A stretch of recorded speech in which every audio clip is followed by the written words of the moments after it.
the machine. Angry kid, bad at every level, calling out the kings and the bitch and lady devils. Paradise is burning down, words of paradise, burning down the town. He talks, he fights, he stays up through the night. Paradise is burning down, words of paradise, he wears a digital crown.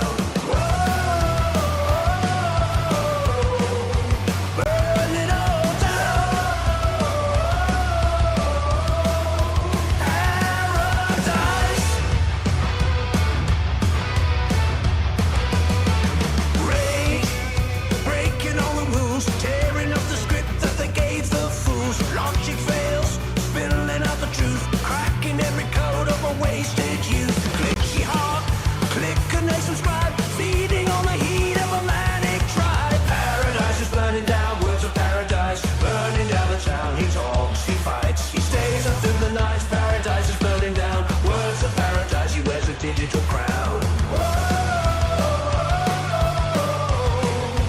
Burn it all down.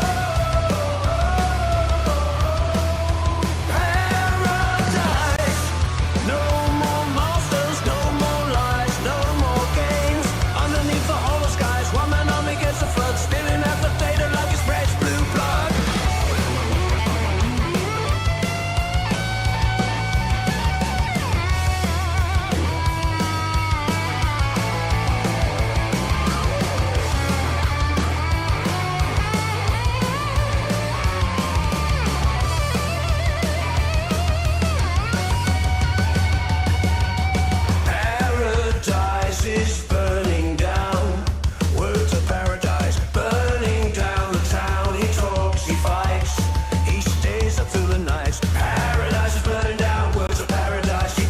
Digital crowd.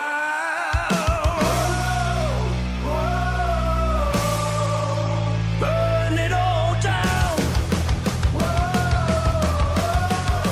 Paradise.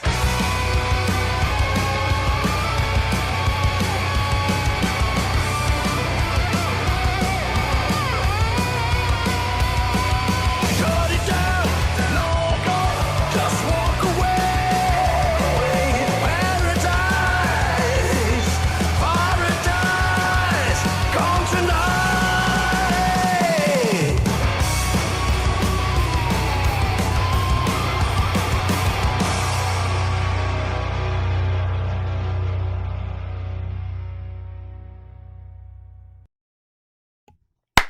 Welcome back to the lunch hour. How are all you vital idols doing? Oh, we got a hell of a show today.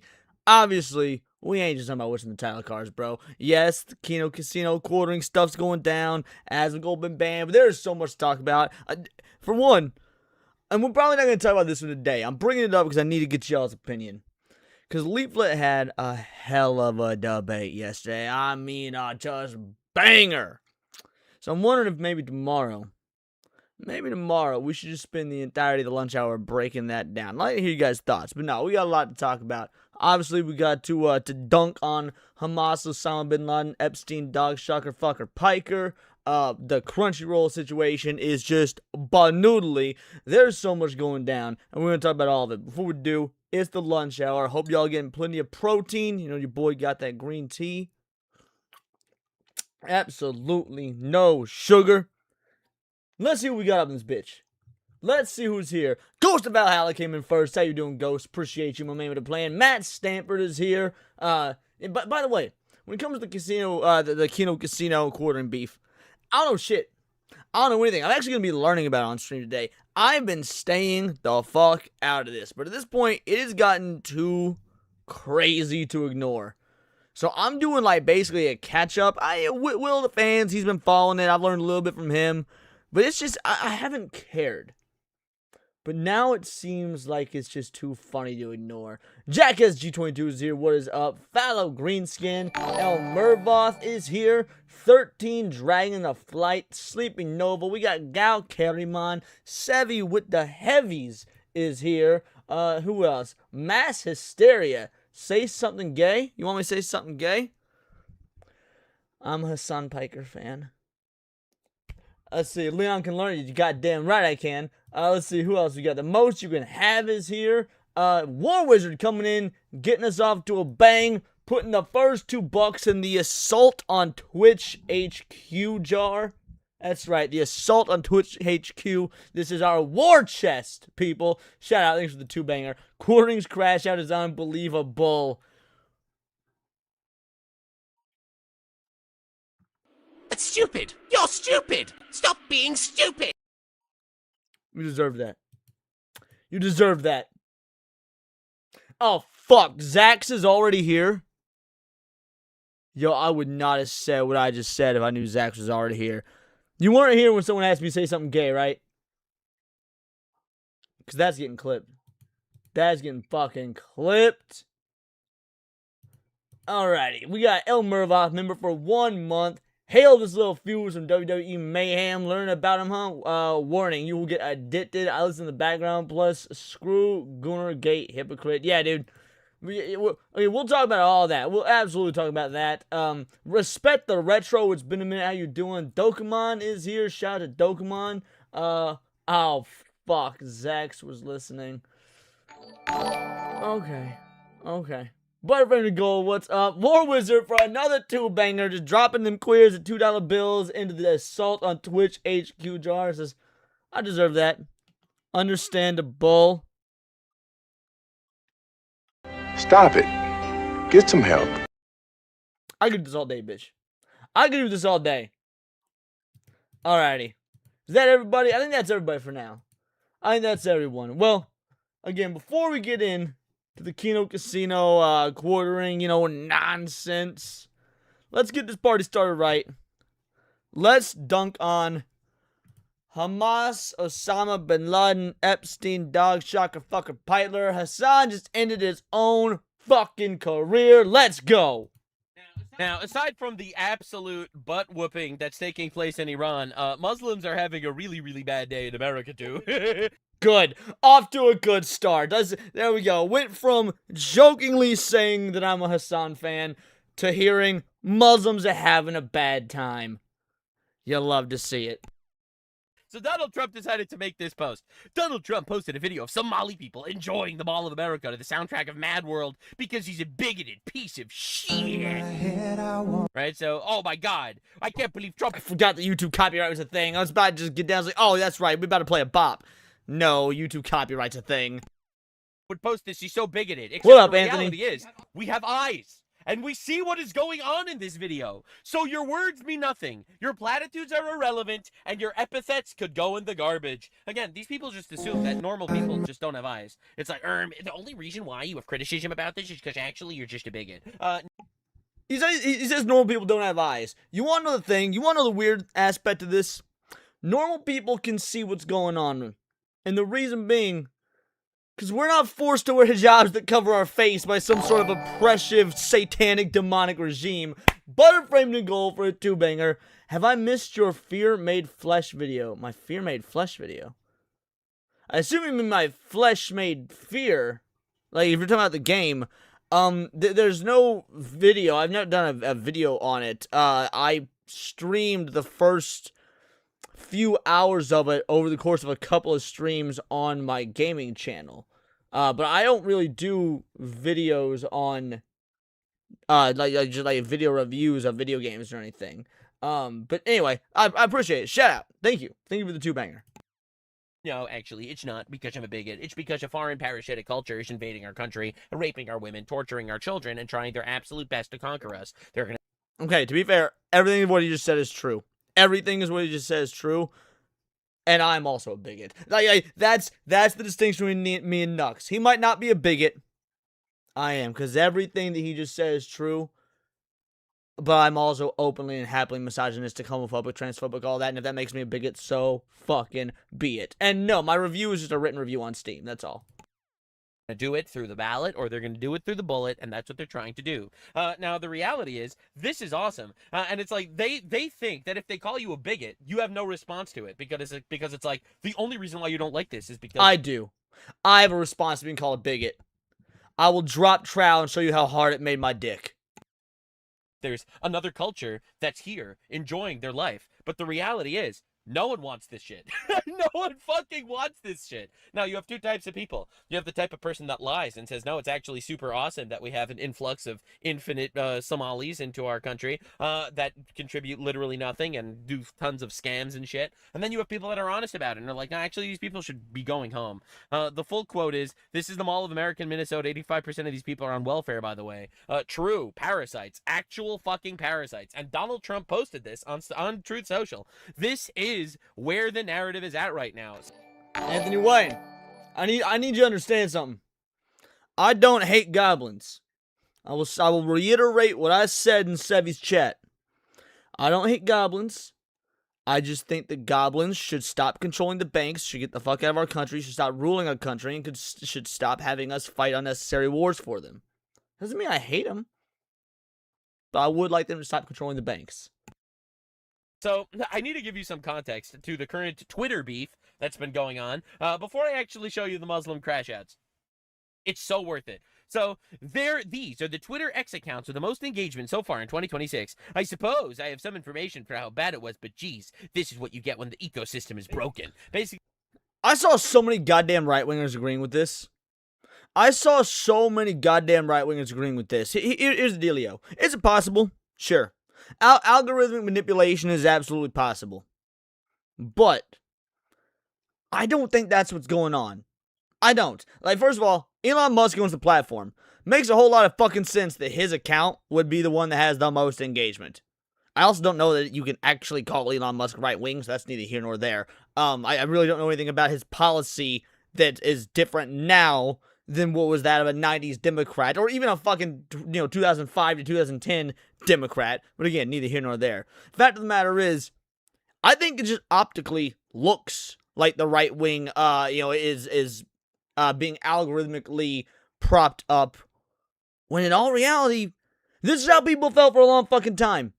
If X, well, back then it was Twitter, if Twitter hadn't been verifiably manipulating the algorithm in favor of the left and banning right-wing accounts back in, let's say, 2019, 2020, things like that, you probably would have seen very similar things to this back then.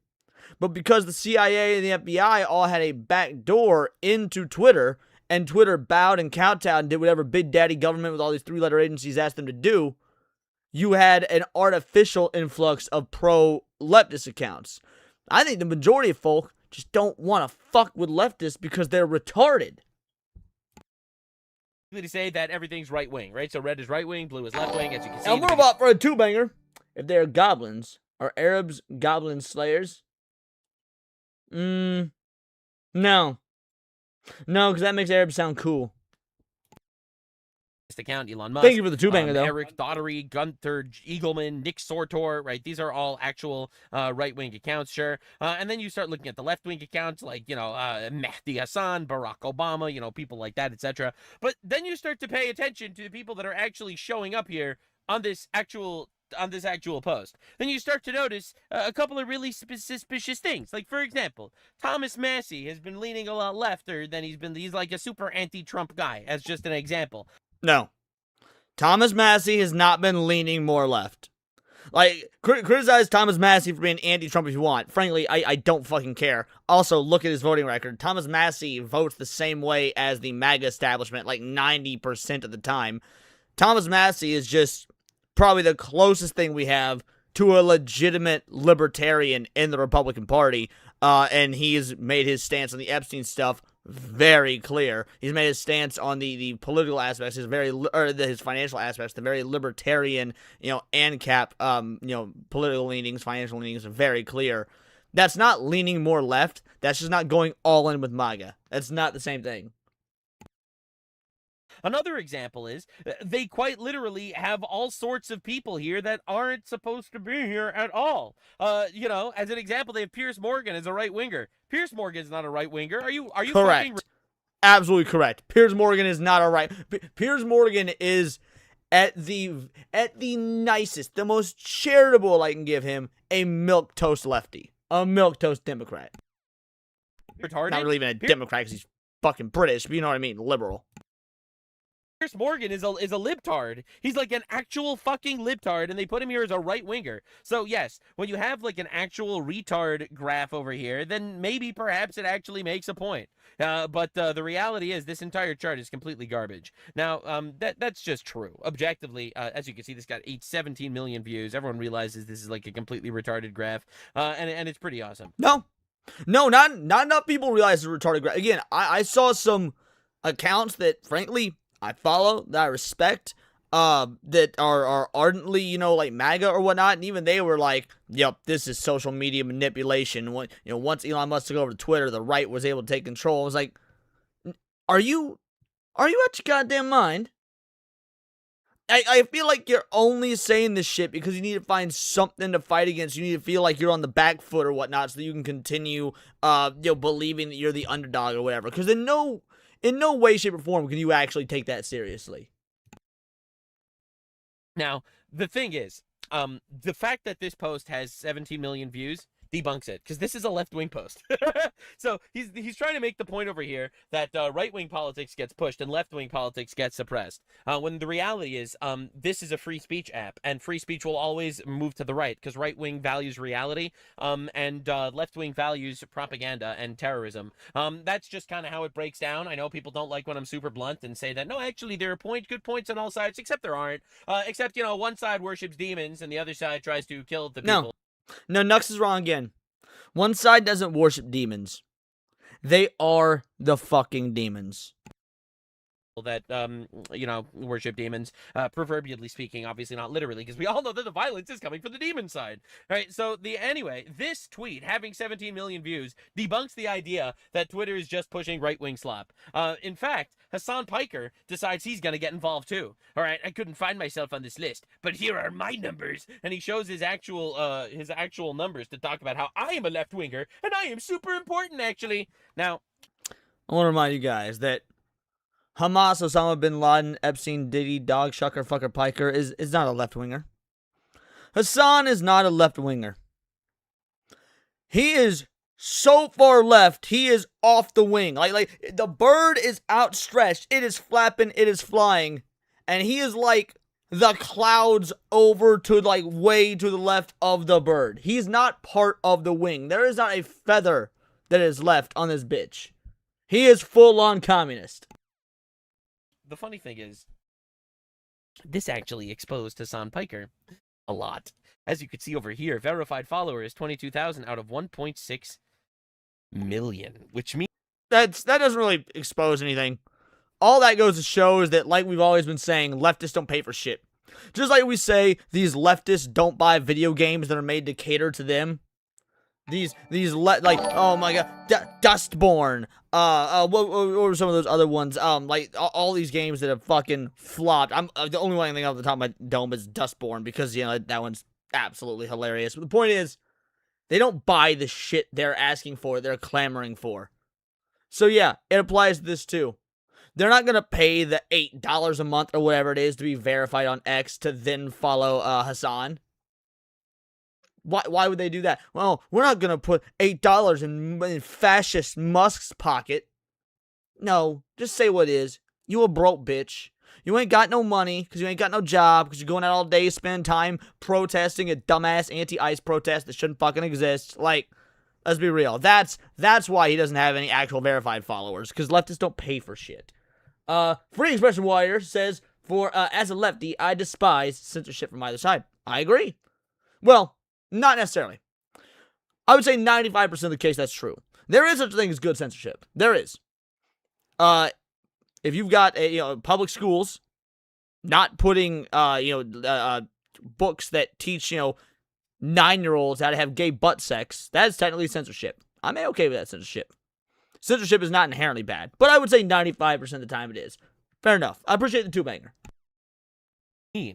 Which means he's all bots. He's all Concord, bots. that was the other one. Thank it's you. Honestly insane. Look at his ratio, dude. It's all bots. Hassan Piker is over 5 times the number of followers as me, says this guy, but less than half the number of verified accounts. Third worlders are boosting Hassan. It's honestly insane. He's War Wizard for a 5-banger. Didn't need to get verified to get blocked by Quartering or Razor Fist. Just saying. I don't think I'm blocked by Razor Fist. Let me check. Am I blocked by Razor Fist? I can't stand the dude. But I don't think I'm blocked by him. In fact, no, I follow him because, again, yeah, even though I don't like the guy, that's another thing, man. I got this wild comment earlier. Let me see if I can find it. Let me see. Quit break. Let me see. What one was it on? What one was it on? It was right here. So, that Star Wars girl posted some dumbass shit. I made fun of her for it. And this dude's all like, ironic how he's shitting on her when she's basically part of his ilk to the point. How the fuck is that Star Wars girl part of my ilk? I talk about fucking anime more than anything else. I don't think that broad ever even seen an anime. He's following her and how she basically has the same ideals as him. I good goddamn guarantee you she's not a radical like me. I good goddamn guarantee she doesn't have the same ideals as me. Also, I follow people I disagree with all the time. I'm pretty sure I'm following AOC. Let's see. Yeah, I'm following fucking AOC. I follow people I disagree with all the time. These people are fucking retarded, bro. These people are fucking retarded. Anyway, let's see. Did I get all that 5-banger? Yeah, I did. Appreciate you, War Wizard. Thank you. Thank you very much. Totally exposed. Absolutely exposed for just being botted to hell. Now, he's been getting shredded everywhere. So this is him talking about how... Oh, she goes for you to a healer? That's not a good sign. Actually weren't 40,000 people killed by the Islamic regime, and it was all fake news. All right, Hassan Piker goes Holocaust denial mode to basically say, actually, the Iranian people love the Islamic regime that's killing them, and it's totally not true. Maybe like 2 people were killed, but like it's totally not more. End of the day, I agree with you. Radicalism of any sort is bad, which is why this they killed 40,000 people, man. No, they didn't. War.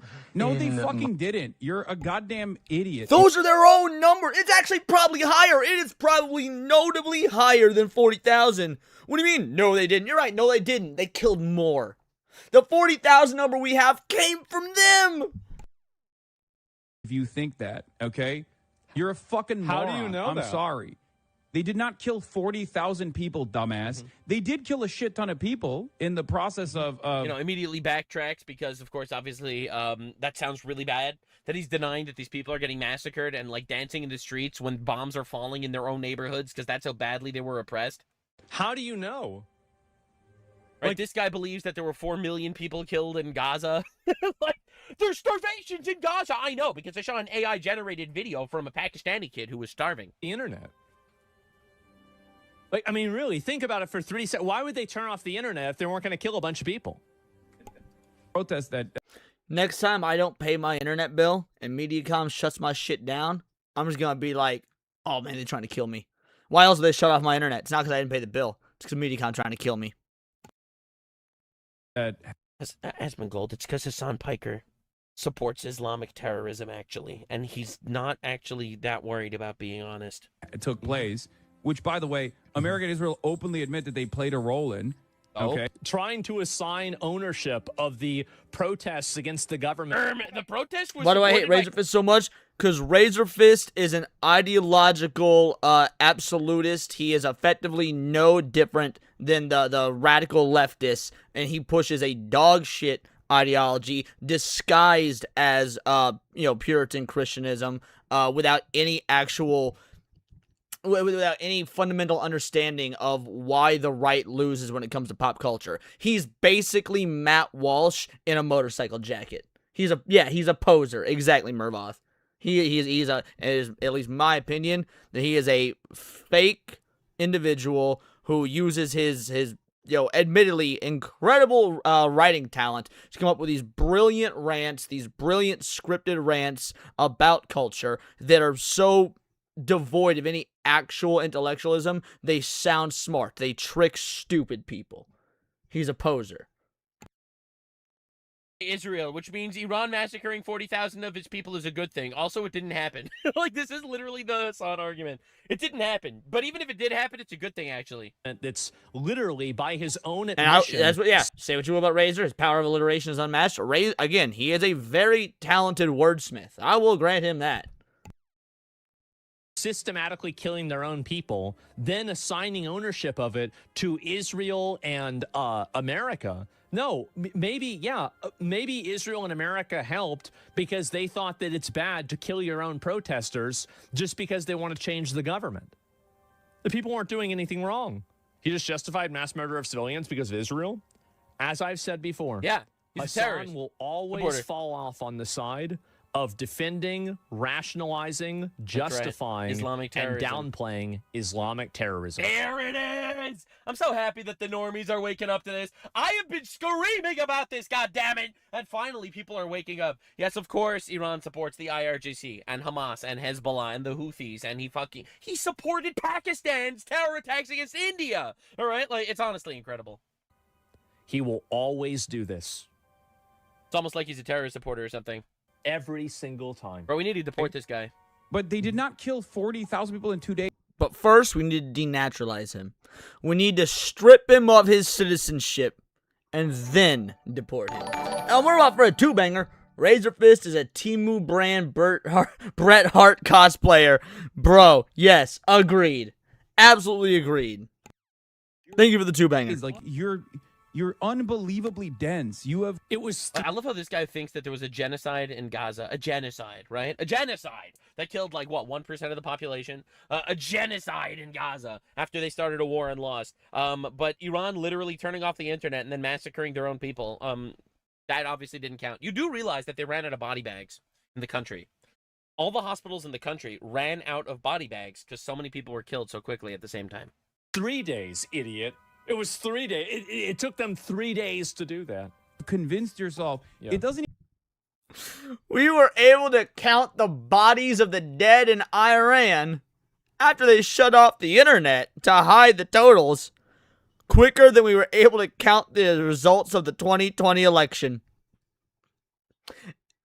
And y'all don't think that shit was, y'all think that shit was rigged. Not y'all, obviously, but, people. 2020 wasn't rigged. We were able to count the bodies of the dead in Iran faster than the results of the 2020 election. it doesn't even matter. Like, them killing 10 people It is doesn't even matter. still fucked up. Yeah. Okay. I mean, this is the Hassan Piker logic. He said it doesn't even matter if rapes happen on October 7th. Also, they didn't happen. Again, he does the same thing every time. He's like, Hamas never raped anybody. But even if they did, it didn't matter. This is like the same exact argument. It's like, the IRGC didn't kill protesters. But even if they did, it was actually a good thing because Israel. Okay. I've never heard a consistent number on this from people that just turn around and say, They turned off the killed, internet. 80,000 people. I've heard 80,000, 50,000, 40,000. It's fucking ridiculous. Shut up. Jesus Christ. How do you not recognize it? It's like, this is propaganda to actually justify American and Israeli intervention. But Y'all remember when Hamas, Osama bin Laden, Epstein, Dog Shocker, Fucker, Piker went on Piers Morgan? It's been like a year and a half ago, maybe even 2 years at this point. I think it was like a year and a half ago. Where he went on Piers Morgan and openly acknowledged that he was a propagandist. He said it loud and proud. He accused Piers Morgan of being a propagandist, which is true. He is. Then saying, like, I recognize it. I know, because I'm also a propagandist. So, for you to be out here acting like, it's okay when you do it, but bad when Israel does. Now, mind you, y'all know that I'm no fucking fan of Israel. I don't like Israel. You know my stance is glass the entire Middle East. We don't need none of that Dune Coon territory. But the pot here calling the kettle pretty fucking black. there's no propaganda about Palestine. The amount of people that were killed in Palestine is a defined number that nobody can ever question. Well, I do watch But Piers whenever- Morgan War Wizard, but I don't watch it for Piers Morgan. I watch it, just to see the point of view of the guests he has on and see the mental retardation, or admittedly, some of the intelligent conversations that happen on there. Bro, Andrew Wilson go on Piers Morgan, you know I'm watching that shit. You know I'm watching that shit. Andrew Wilson's on there. Iran intentionally takes off the internet, they shut down the entire internet, they bus in Iraqi militia forces, and there are leaked videos of people being massacred in the streets, Right. then no, actually, well, we don't know how many. Guys, there's no way it was that many. Oh my God. It's honestly incredible, and I'm so happy the normies are waking up to this. Because again, and he does the same thing every single time. He does. Tell us how you really feel, Ironcaster. Piers Morgan is a whore who will do anything for controversy so he can profit. He wants the shit fest to exploit for money and attention to himself. And you know what? I agree with every bit of that, but here's what I will say in defense of Piers Morgan. Here is what I'll say in defense of Piers Morgan. He's honest about it. At the end of all of his segments, at the end of every one of his segments, he says the same thing, which is something along the lines of, we'll be here to inform, to entertain, and to irritate. I was like, all right. You at least acknowledging at the end of every single episode that you're basically the WWE of political discourse. I do respect that. The same thing, minimizing Islamic terrorism wherever it is. You know, he'll support Hezbollah. Hezbollah was contributed to the killing of 650,000 people in Syria. You know that? You know, he'll support the Houthis, 10 toes down. You know, the Houthis contributed to the death and starvation of 377,000 people in Yemen. Like, you know, like a lot of these, like, he's an actual terrorist supporter, and he needs to go to jail or get deported immediately. Why not both? And I'm really... Whoa, Nux. Why not both? Why not go to jail and then get deported? I think that'd be funnier.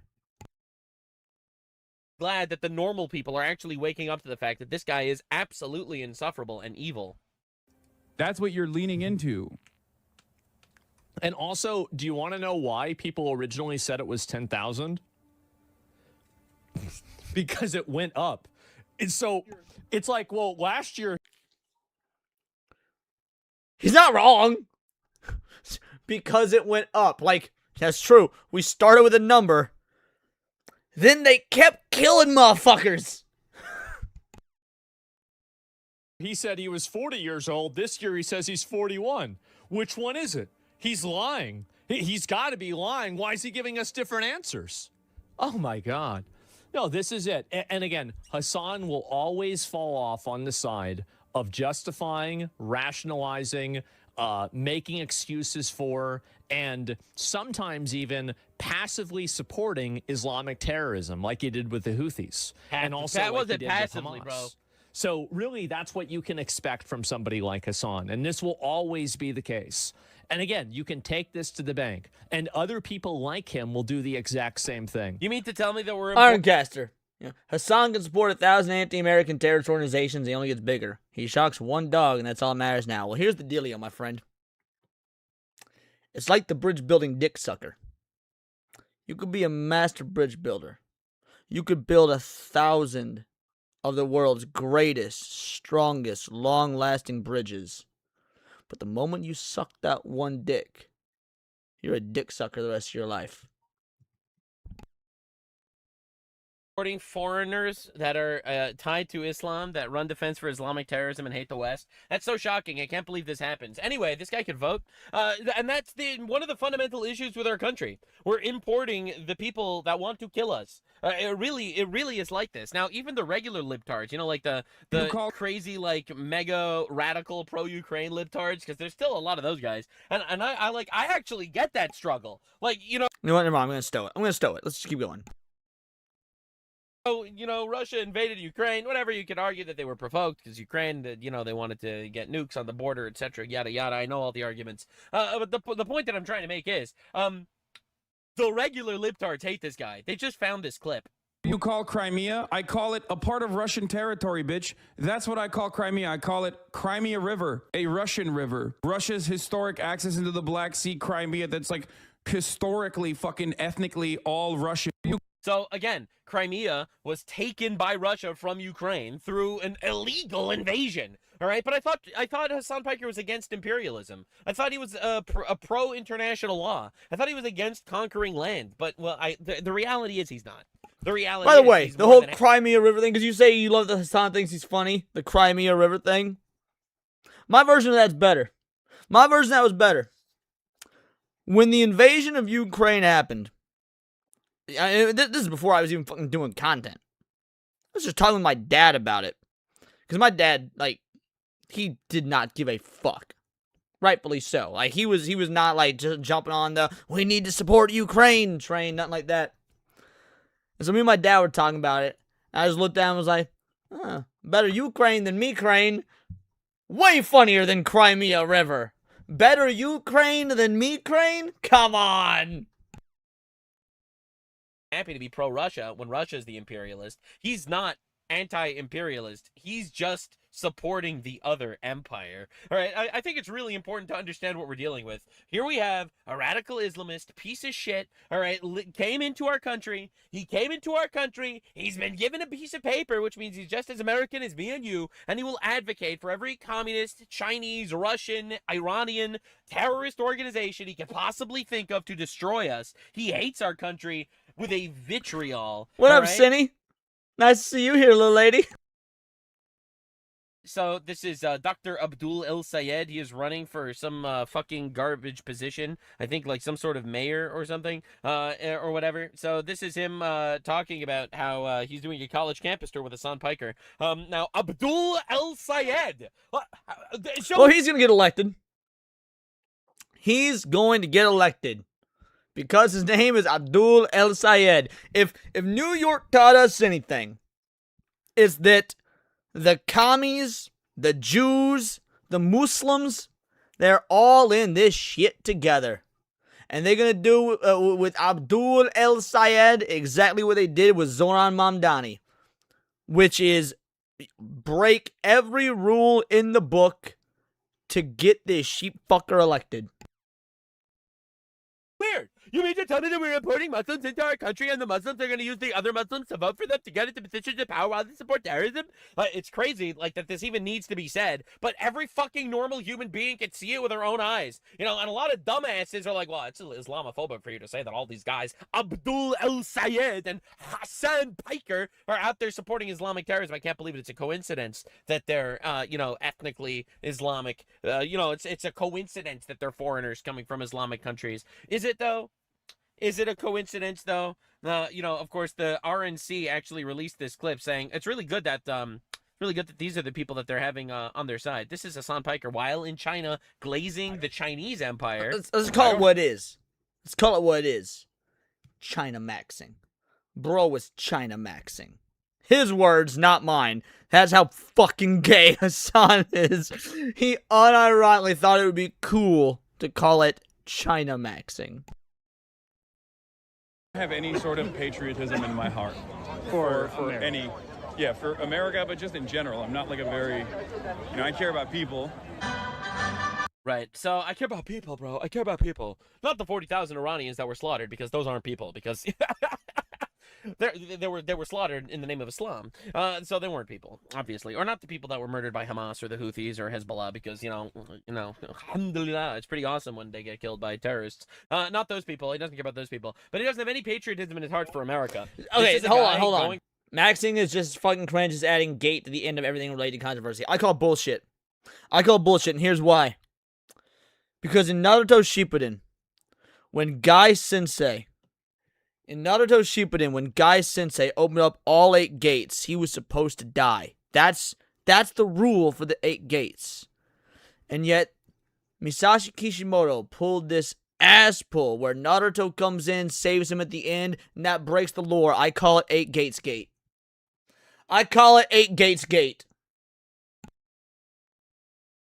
Around with people on college campus tours to get them elected? Well, the answer is obvious.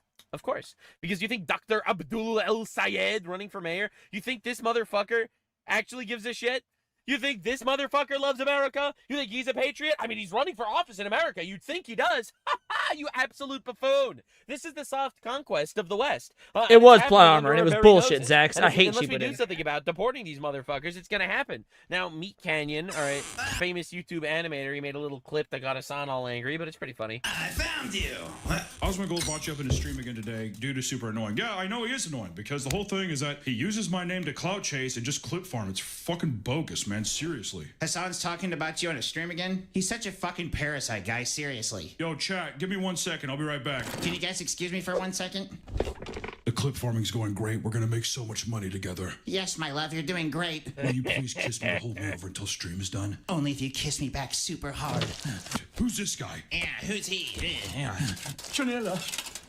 放我走， Oh my god, dude. 场面费用我扛。 He makes me speak Chinese, says Kaya the dog. Please! I'm gonna talk about that later. Oh, yeah, you gonna talk about it? You wanna hit it again? Let me do one. Let me zap her. 哎呀，别惦记那只 Pupper。等一下，我在讲中文啊。 Can we DoorDash something from Panda Express? Oh, that sounds really good, baby. Kaya, what do you want from Panda Express? 纯 PG， 纯 PG。 I can't hold it in any longer. You need to make love to me right now. Oh, yeah. Tap her again. 哎呀， Yeah, anyway, I only have one issue with that whole clip. I have one issue. Hassan's head ain't tiny enough. Hassan's head ain't, that's the only criticism I have. Hassan's head ain't tiny enough. as you can see, the entire internet basically came together to realize that Hassan Piker is just a dog-shocking, terrorist-supporting retard. Like, no one can actually take this guy seriously at all, and it's just really awesome to see. The extra twist is that he's just completely and utterly flooded with bots. Now, Hassan Piker's response to this little animation was basically crying about it, saying, "I'm not like Asmongold! We're not the same! I fight for people! I support terrorism! Asmongold doesn't support terrorism," which makes me better, actually. I'm glad we're on the same page. But just to be clear, this isn't just a Hassan Piker problem, all right? I'm going to say something a lot more bigoted, which means it's probably true, because when I say bigoted things, it means that it's probably just accurate, and I'm willing to take the hint. Catch you later, importing Cindy. foreigner Islamist problem in the United States. All right, so here we have Mehdi Hassan crying about how Bill Maher, right? A leftist, by the way. No. How Bill Maher actually... Bill Maher's not a leftist. Love or hate his politics, his smarmy demeanor, whatnot, doesn't matter. I respect Bill Maher. I don't like him all that much, but I do respect him. Bill Maher is the textbook example of what a Democrat more or less should be. He's uninformed on a lot of things. He's late to the party on a lot of things. His policy positions are stupid. But they're not inherently anti-American. Yeah, exactly, Mr. Richlow. Bill Maher is a liberal, not a leftist. A real liberal. And again, I disagree with 90% of his fucking politics. But I do respect the guy. Supports Trump killing terrorists that are trying to kill us. Bill Maher pushes Trump's talking points, falsely claims the Iranians were a couple of weeks from having 11 nuclear I do bombs not prior to think this Bill war. Maher helped create the monster we're fighting today. Not at all. I would need you to explain that. Now, did he buy into dumbass media manipulation and whatnot? Sure, absolutely. But falling for it is not the same as helping create it. He only fought back when it started affecting him. And? I got no issue with that. There's a bunch of shit that I don't give a fuck about unless it affects me. So much. Like, the vast majority of shit I do not care about unless it affects me. Colleges help create the monsters. The media, these, again, usurping politicians and lobbyists, they are absolutely worse. Is Bill Maher a classic old school liberal? Yes. Now, again, you could disagree with the fact that it took him as long as it did to wake up, but at least he woke the fuck up, unlike the vast majority of others. Josh Shapiro, Democrat, just lets him get away with it. Zero pushback from a wannabe Dem president. Sheesh. Yeah, because it's fucking true. Because these people have been talking about building nuclear weapons to destroy us, right? But of course, Mehdi Hassan supports the Iranian terrorists. Pretty big shock. Another guy named Hassan. I wonder if it's a coincidence. I wonder if he took way too long. I could not care less. Better late than never. Better late than never. Like, at the end of the day, between these two options, what is the better option? Never woke up at all, or eventually woke up and joined the good fight. Obviously, like, one of those is objectively better than the other.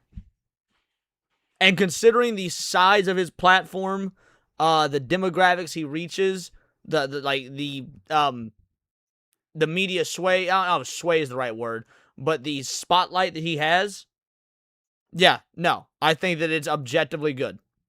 he's just another leftist. It's a coincidence that they're both Islamists, right? So, Mehdi Hassan posts this entire article. Also, for those, if people don't watch it, Bill Maher's podcast, his one-on-one sit-down podcast, way better than his show. And to be fair, I don't necessarily dislike his show. I don't dislike Real Time. I mean, dislike a lot of the segments because they're filled with fucking retards. But all in all, Real Time is not a bad show. But his one-on-one sit-down show that's not done by a bunch of other writers and is a lot more like just genuine and you know, authentic. Excellent. I highly recommend watching his one-on-one show. Oh my God, what's it called? Club Random. I think it's great. Trump threatens war crimes, praises Allah on Easter Sunday. As if you fucking care, right? Praise be Allah, the insane president posted while threatening to blow up Iranian power plants and bridges if he doesn't get his way. War crimes! Now, to be clear, just to make things obvious, and I'm really glad even people like Steven Crowder, you know, clocked that, and it's awesome. You know, calling this a war crime is fear-mongering. Under the ICRC Rule 10, strikes on infrastructure used for military purposes are permitted. Civilians are not the target. These are the grifters. Like, the grifters are still here. The grifters are grifting. They do their grifting shtick every single time. It never ends. Their grift don't stop. All right, so Trump threatens war crimes. First of all, they're not war crimes. And second of all, who fucking cares if they're war crimes? You don't care if they're war crimes. You don't care that Iran massacred 40,000 of their own people. You don't care that Iran is committing war crimes firing cluster munitions. Do I like Steven Crowder? I do, but I don't watch him very often. I used to watch him a whole lot more, but yeah, I definitely don't dislike Steven Crowder. I do quite enjoy him, but I also just don't watch him very often.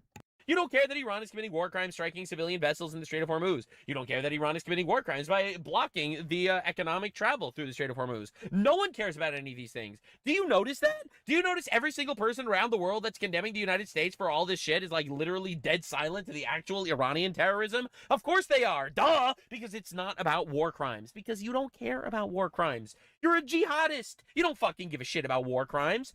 Not even in the slightest. None of this matters to you. You just use words to manipulate us. And that's exactly... Just like what me and Cindy were talking about in that Freerin video on Monday. Just like that. They default, the leftists will default to the Constitution as a way to basically manipulate the right wing into capitulating. Then once they take control, they throw that shit to the wayside. Exactly what these entire, like, actual mouth-breathing Islamist retards that we import into our countries do. They use these platitudes to control us. They don't actually believe in the things that they say. He doesn't care about this whatsoever. He's just using it to manipulate us. Like just like how he says praises Allah on Easter Sunday. My guy, you are a Muslim that's been on camera. A war crime is the only crime. Does anyone let to report it? I'll go one further than that. No such thing as war crimes. In war, anything fucking goes. Hey, guess what? Kids are gonna die. That's the reality of war. Bro, humans have been fighting wars since we goddamn came out of the caves with rocks at the end of our sticks and shit. No such thing as war crimes.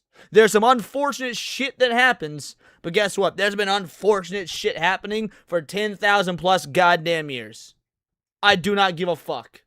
As long as it doesn't affect me and mine, I don't give a fuck. Talking about how you think that all non-Muslims are immoral animals. All right? Like, am I supposed to actually take it seriously that you give a shit that Trump said the word Allah on Easter Sunday to make fun of terrorists? But he also gave a special, specific video talking about how Easter is great, you know, and he praised Jesus Christ and stuff like that. Obviously, you don't care about any of these things. It doesn't matter. It's the narrative that matters, and the lies that matter. And also, blowing up Iran terrorists is awesome, actually, and you're just a fucking retard, inbred dumbfuck. You know, I actually have a solution. This could save a lot of Muslims in the future, because On Judah Main with a 5-banger. He's a fan of Sonic. He has strong opinions. He makes my lunch hour better. His community is whole. Okay, well, I don't know about that whole last part. Some of y'all motherfuckers are wackadoos, alright? Some of you some freaky deaky streakies. Think it was Yamato made an AI image of an impregnated me by, like Smash JT impregnated me while Cindy's off in the corner crying. Some of y'all motherfuckers ain't wholesome at all. In fact, you need Jesus. But the rest I appreciate and thank you so goddamn much. You're an absolute legend. This is for you. How you doing, sir? Good. Can we talk to you? Where are you from? You live in New York? Who are you? Don Lemon. You're a fucking moron, dude. Show that? No, it's cursed. It's cursed.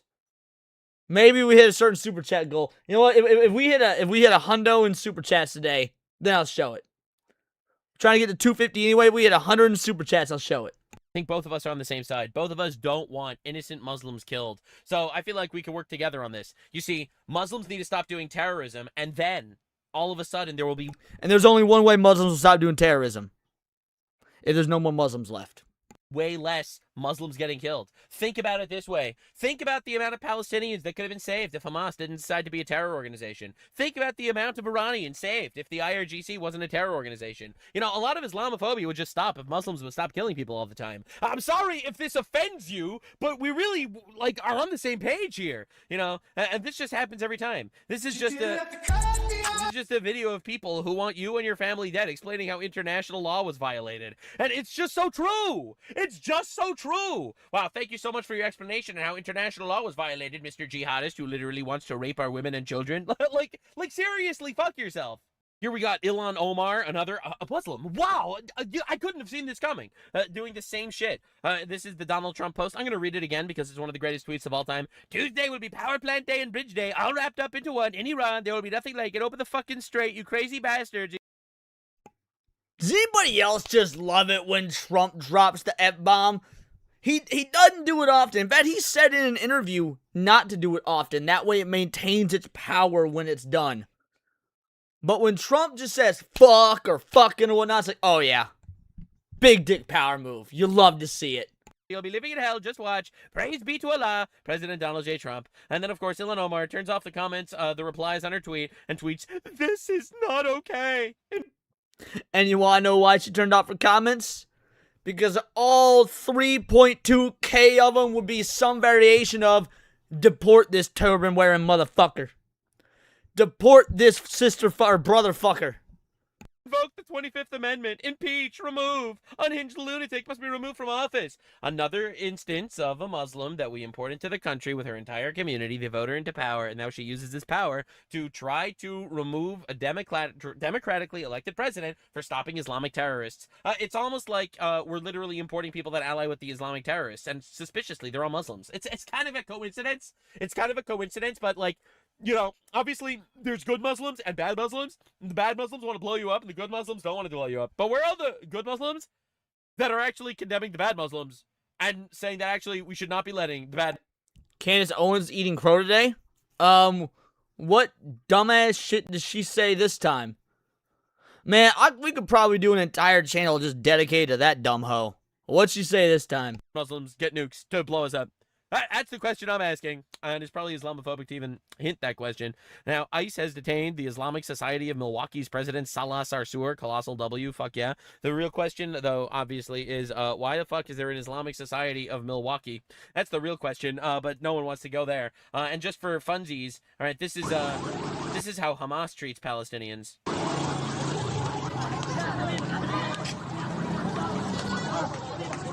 Suspiciously enough, I don't think any Free Palestine has ever mentioned that we should be freeing Palestine from Islamic terrorism. It's probably almost like they support the Islamic terrorism or something.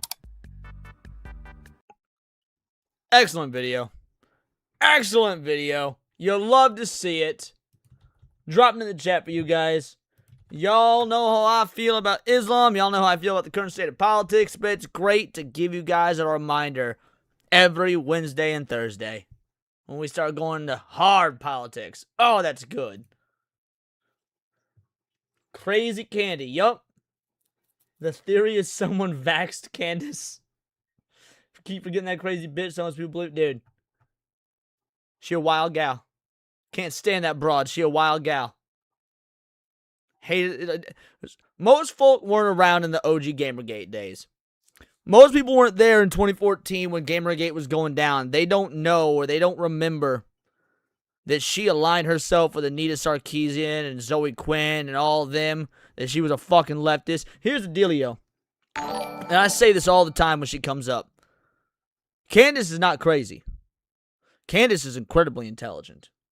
Because she is so good at pretending she's crazy. She is a leftist plant. She is a usurper. She is the black female Nick Fuentes. I don't know that she's a Fed, but she is a leftist plant. Candace is only here to discredit the right wing, to make everything this weird, wackadoo, conspiratorial mumbo-jumbo, she is absolutely a covert leftist. A wolf in sheep's clothing, exactly. Alright, let's see. We got El Mervat for a 2-banger. His little community is segregating. Can we, you know... I don't get that. Unfortunately, I don't know what you mean. My bad. I don't know what you mean, but I appreciate the 2-banger. Alrighty. She was doxing conservatives back then? Yes. Yes, she was. Yes, Candace Owens literally ran a doxing website. Alright. So we talked about Hassan.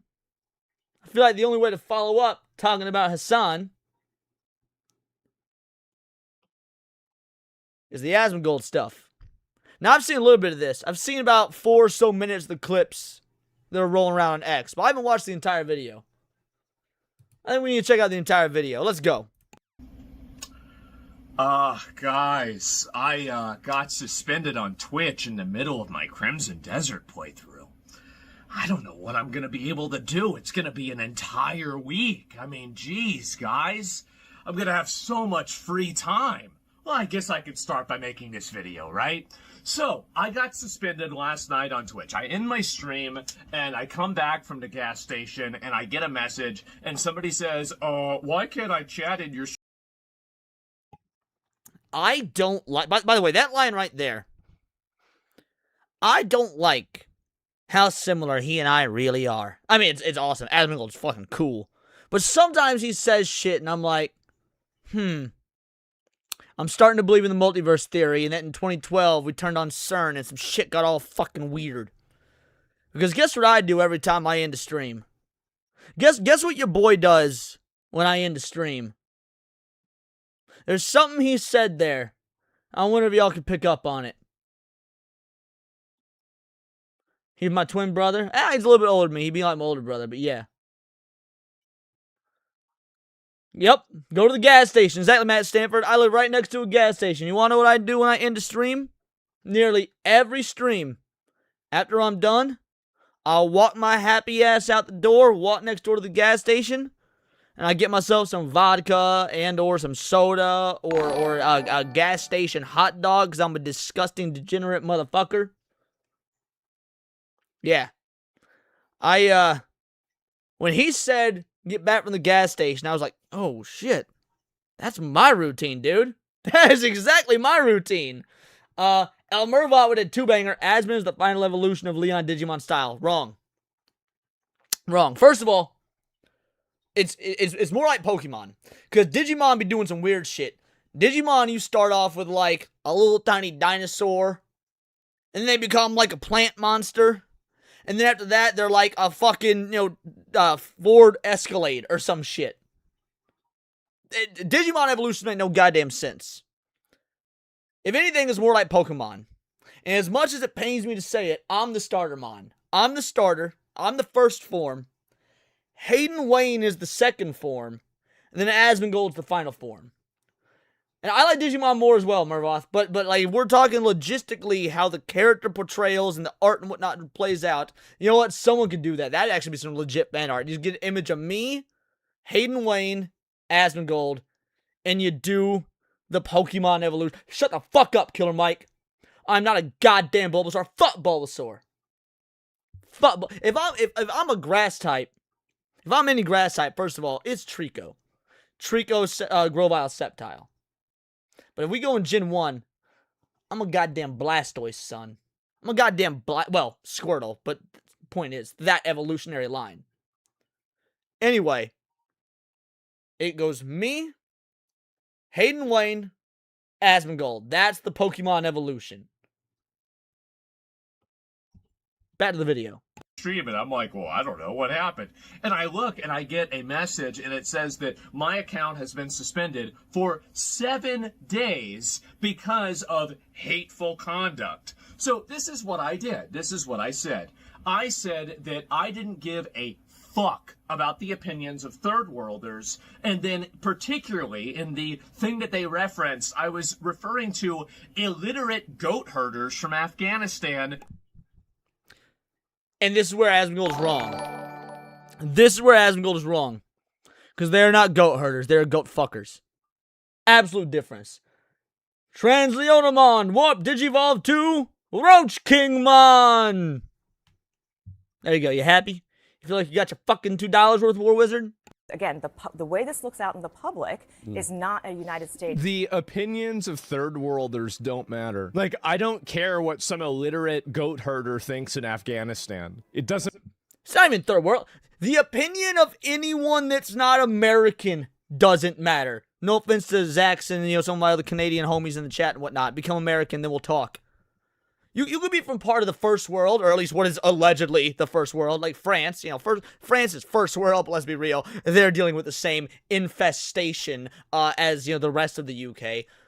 I don't care if you're from fucking France, the UK, Germany, Greece, Italy.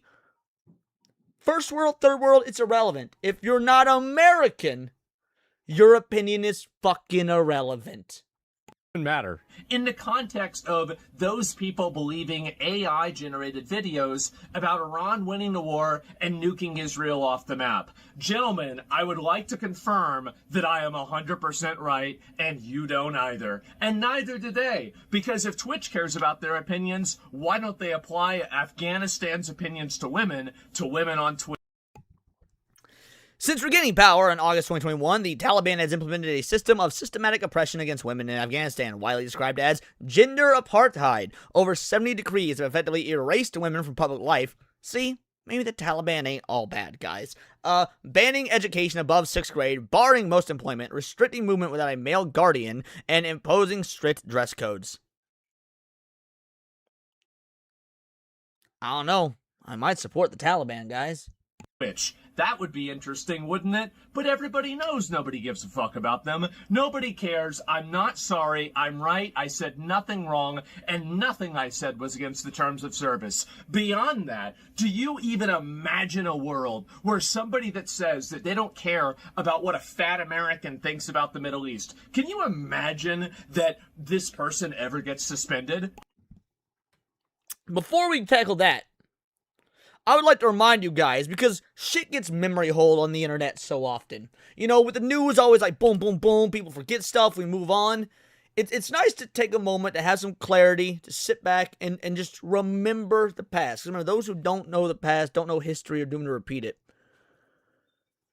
Twitch didn't permaban that dumb Asian slut who sexually assaulted multiple men on stream. Asmongold says illiterate goat herders in the third world, which is objectively true. 7-day ban. That dumb hoe, you're right, there's a nice pause. Sexually assaulted, yes, Nina Lynn. Sexually assaulted multiple men live on Twitch. She still has a platform. Just in case people forgot. Of course not. He has some woke qualities, but he's nowhere near as woke as Francis. Francis was a socialist. This motherfucker is an American. And I think Americans are gross. Americans do not have a understanding of the world. Hypno says, Twitch is just Reddit live streaming. It's run, operated, and managed in the same exact fashion as Reddit, just for live streaming. Bingo, bango, bongo. He is exactly correct. There's no better way to describe Twitch than that. There's a reason I'll fuck with Twitch. I will never stream to Twitch. I streamed to Twitch once in my entire streaming career. Will never do it again. That platform is a fucking cesspool. Buying anything is going to be bad. Americans have a very limited understanding of the universe. And so why am I getting suspended? It's more third worldist morality logic inversion that basically is being used to silence me for an entire week. That's the important. And normally, I'm against talk like this. Normally, I am against talk like this. Oh, they're doing X, Y, Z to silence me. Because oftentimes, that's bitch-made, butt-hurt, pussy-ass behavior. They're not targeting you. Alright, you're nothing fucking special. No. Asmongold is the exception to the rule. They are absolutely targeting Asmongold. Dude was like in the top 5 most Googled names, period, in 2025. And that terrifies them.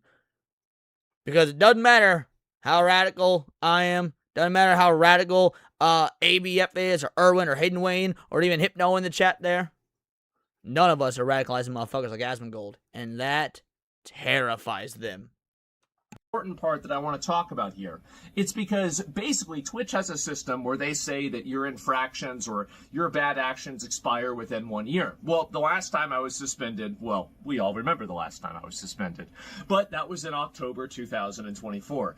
I have not been suspended for over an entire year. Why does that matter? Well, it matters because they say it matters. It matters because they say that's whenever the infractions expire and your account is treated as not being in bad standing. So why is it in that case that instead of getting a warning, instead of getting a suspension, instead of getting for a... You know what? I had forgotten about that until now. Yes, that one shit that got fucked on stream and caught a 24-hour ban. Day, instead of getting a suspension for 3 days, I immediately went from that all the way to a 7-day suspension immediately. Why would this happen? What is the reason for it? I have no idea. Is it because they don't like... Yes, you do. Don't say you have no idea. You know exactly why it is. You just said a few minutes ago. By the way, the irony. I guess maybe you guys can't see it. Hold on. The irony of the Twitch blanket right back here is not lost on me. Anyway, you know exactly why. They need you silenced. The next 7 days are going to be incredibly tumultuous politically, and they can't have you radicalizing motherfuckers. That's what it is, and you know that that's what it is. What I'm saying, it has to be, because it's certainly not because what I'm saying is against the terms of service. I looked at the terms of service. Yes, using nationality is a protected group, but I was not talking about them being disregarded. Using nationality is only a protected group if you're talking about the Dune Coons, or you're talking about like fucking, Mexicans or Asians or African. Basically anyone that's not of a white country. You're never going to cop a ban for talking shit about France or Germany or Norway. Especially not America. So no, it's not actually against the terms of service. It's selectively against the terms of service. Because of nationality, I was talking about them being disregarded because of the fact that they're watching literal AI-generated videos and then believing a false narrative. And the video's context was about, would you rather be having likes on Twitter? It's not going to the gulag, Matt Stanford. It's going to the Jewlog. Or having your entire navy not destroyed. Do you think that the Iranians would rather have their entire navy back or their memes? Oh. Jeez, guys, I wonder. And so anyway, this is what's happened, is that I have been suspended for an entire week for that. That's it. And I'll play the clip for you guys, okay? And this is, by the way, there's not a 100% certainty with this, that this is the clip, but this is the thing that they quoted from, and it's the thing that they gave me an example of. And I will say also, by the way, my contacts and relationship with Twitch on an interpersonal level has been nothing but tremendous. I have great respect for the people that I've dealt with Twitch. I have no actual animosity towards those people, so just make sure that you guys understand that. Don't shoot the messenger or anything like that. It's the moderation team and the people that decided that I did something wrong, and maybe they made a mistake. Well, I know they made a mistake, but maybe they... It wasn't a mistake. A mistake implies that it was done accidentally. But definitionally, a mistake is something that is unintended, that is unintentional, that is an accident. This is a targeted attack, not a mistake.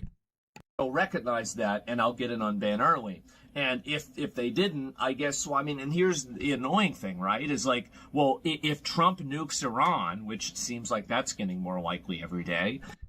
Good. Based. Glass 'em. Then I'm going to have to go live on go live on Kick and Rumble, right? Maybe on YouTube too. I prefer just to do Kick and Rumble. It's a copyright thing, right? It's a confusing, content creator reason. But and then we'll continue uploading videos. And if something big happens, don't worry, I'll be there. And you'll have a way to watch me. And, it'll be all back to usual. But I would like to take at least a little bit of time and, maybe fix a little bit of things in my life and just relax a little bit. But if something big happens, do not worry. I will be there. And I might make a couple of other other videos in the meantime, just because I'll be bored. He says Kick and Rumble. Why the fuck is he not on YouTube, man? Why the fuck does Asmongold not stream to YouTube? He would get way more viewership. And this isn't me like disparaging Kick or whatnot, because I love Kick. I've actually been doing real well on Kick the last couple weeks. It's been crazy. I went from having no authentic viewership on Kick for like a year, year and a half, maybe even 2 years. Whenever Kick first came around, I pretty much jumped on that bandwagon in the first like 3 months. So it could be longer than that. Man, time was a flat circle. But anyway, so I'm not disparaging Kick. I am disparaging Rumble. Fuck Rumble. Rumble, there's a reason I'm streaming Rumble. Fuck Rumble. But Kick's great. That being said, he needs to stream on YouTube. Too many copyright stuff to worry about? Nah, that's retarded. That is a retarded reason, because we all stream to YouTube, and there's like copyright issues are so rare on YouTube. That's not a good reason. Copyright issues are so rare on YouTube. I mean, obviously they're more common on Twitch because Twitch is retarded, but a lot of times you fight them, you win. He gets hit all the time. What would there be for him to get copyright on? He reacts to news shit. He scrolls through X. He reacts to other YouTube videos. Does he have a contract with Twitch? Says, I don't think he's under contract right now. He has been in the past, but I don't think he is right now. Either way, I think it's retarded for him not to stream to YouTube. But going back to what I was saying, is that I have been suspended for this. I don't care where you make more money. Rumble is a bullshit platform, and here's why. They tout themselves as free speech, and they're not. They're liars, and they're scumbags about it. The creators have free speech, absolutely. I'll acknowledge that. The creators do have free speech. They can say pretty much whatever they want. The chat, heavily moderated. And they don't tell you guys the chat's heavily moderated, but I've seen it in action multiple times, and there have been many a free speech creator that have tried to broach the CEO of Rumble about this, and he ignores, he evades, sometimes even fucking blocks them. He has refused to acknowledge it. The idea that if you're going on this free speech platform that is Rumble, and yeah, you can have free speech, that's nice, but your chat can't, that there's words that get blocked, there's words that get censored, there's phrases that you're not allowed to use, that is terrible for your user. That is terrible for your viewer base. And not only that, but their UI is dog shit. Rumble's UI is also dog shit. So no, fuck Rumble. Until they actually acknowledge that they are not free speech, until they actually acknowledge they're going to do something to try and fix that for the user base, for the people watching the streams, I will never stream to Rumble. I stopped streaming to Rumble over a year and a half ago. And until that dumb son of a bitch stops blocking people on X that question why the users in chat are censored, I will not be streaming to Rumble. And really, let me talk about, like, really how I feel about this. Do I give a fuck about the opinions of a bunch of third worlders in regards to what my country should do? Absolutely fucking not. I do not. You shouldn't. They shouldn't give a fuck about what I think about their country. Because why would I take somebody's opinion that is from a shithole in these countries? And by the way, these are shitholes. Many of... Correct. Absolutely all of them are. There's a handful of countries in the entire world that aren't. Shout out Zero Prime. Appreciate the follow. There's a handful of countries in the world that are not shitholes. And let me tell you, not one of them's in the goddamn Middle East. These countries are shitholes. And don't let anybody teach you or tell you that, oh, it's America's fault. No, it's not. The ones that America has invaded are shitholes. The ones that America hasn't invaded or Britain hasn't invaded, they're shitholes too. They're shitholes because the people made them shitholes. And whenever I talk about third worlders and third world... It's almost like the religion of Islam, the cult of Islam, just naturally turns countries into shitholes. Weird how that works.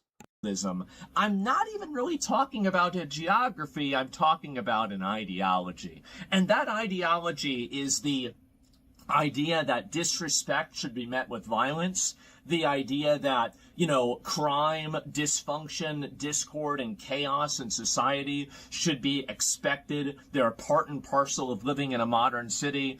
And having people, you know, like, oh, well, you can't say certain things because they might offend people or they'll make them mad. The idea that getting angry about something is a justification to break the law. This is what I'm really talking about with third worldism. Things that the Greek Senate, or the Greeks, the Romans, you know, we figured this out in Western society, in Western culture. We've realized that you can't run a society whenever you have people that act this way. And it's actually And yet we don't do enough to curb the people that act this way. We don't do enough to curb the people. Bring back public execution, baby. Bring it back. good thing to not have a bunch of crazy fent zombies on the street. It's actually a good thing to have people that aren't living on the sidewalk. It's actually a good thing to have a, civilized discussion that doesn't resort to violence whenever you hear something that makes you angry. But for some people, this is the third worldist mindset. It is the aggrandizement of the base interests, the base desires, and the lowest common denominator of mankind. And you know what? I don't like it. I don't want it here. And guess what? They don't either. If Twitch thinks Afghanistan has such great opinions that should be listened to, maybe they should apply Afghanistan's opinions to women on Twitch. How about... And if they did that, maybe I'd consider streaming to Twitch.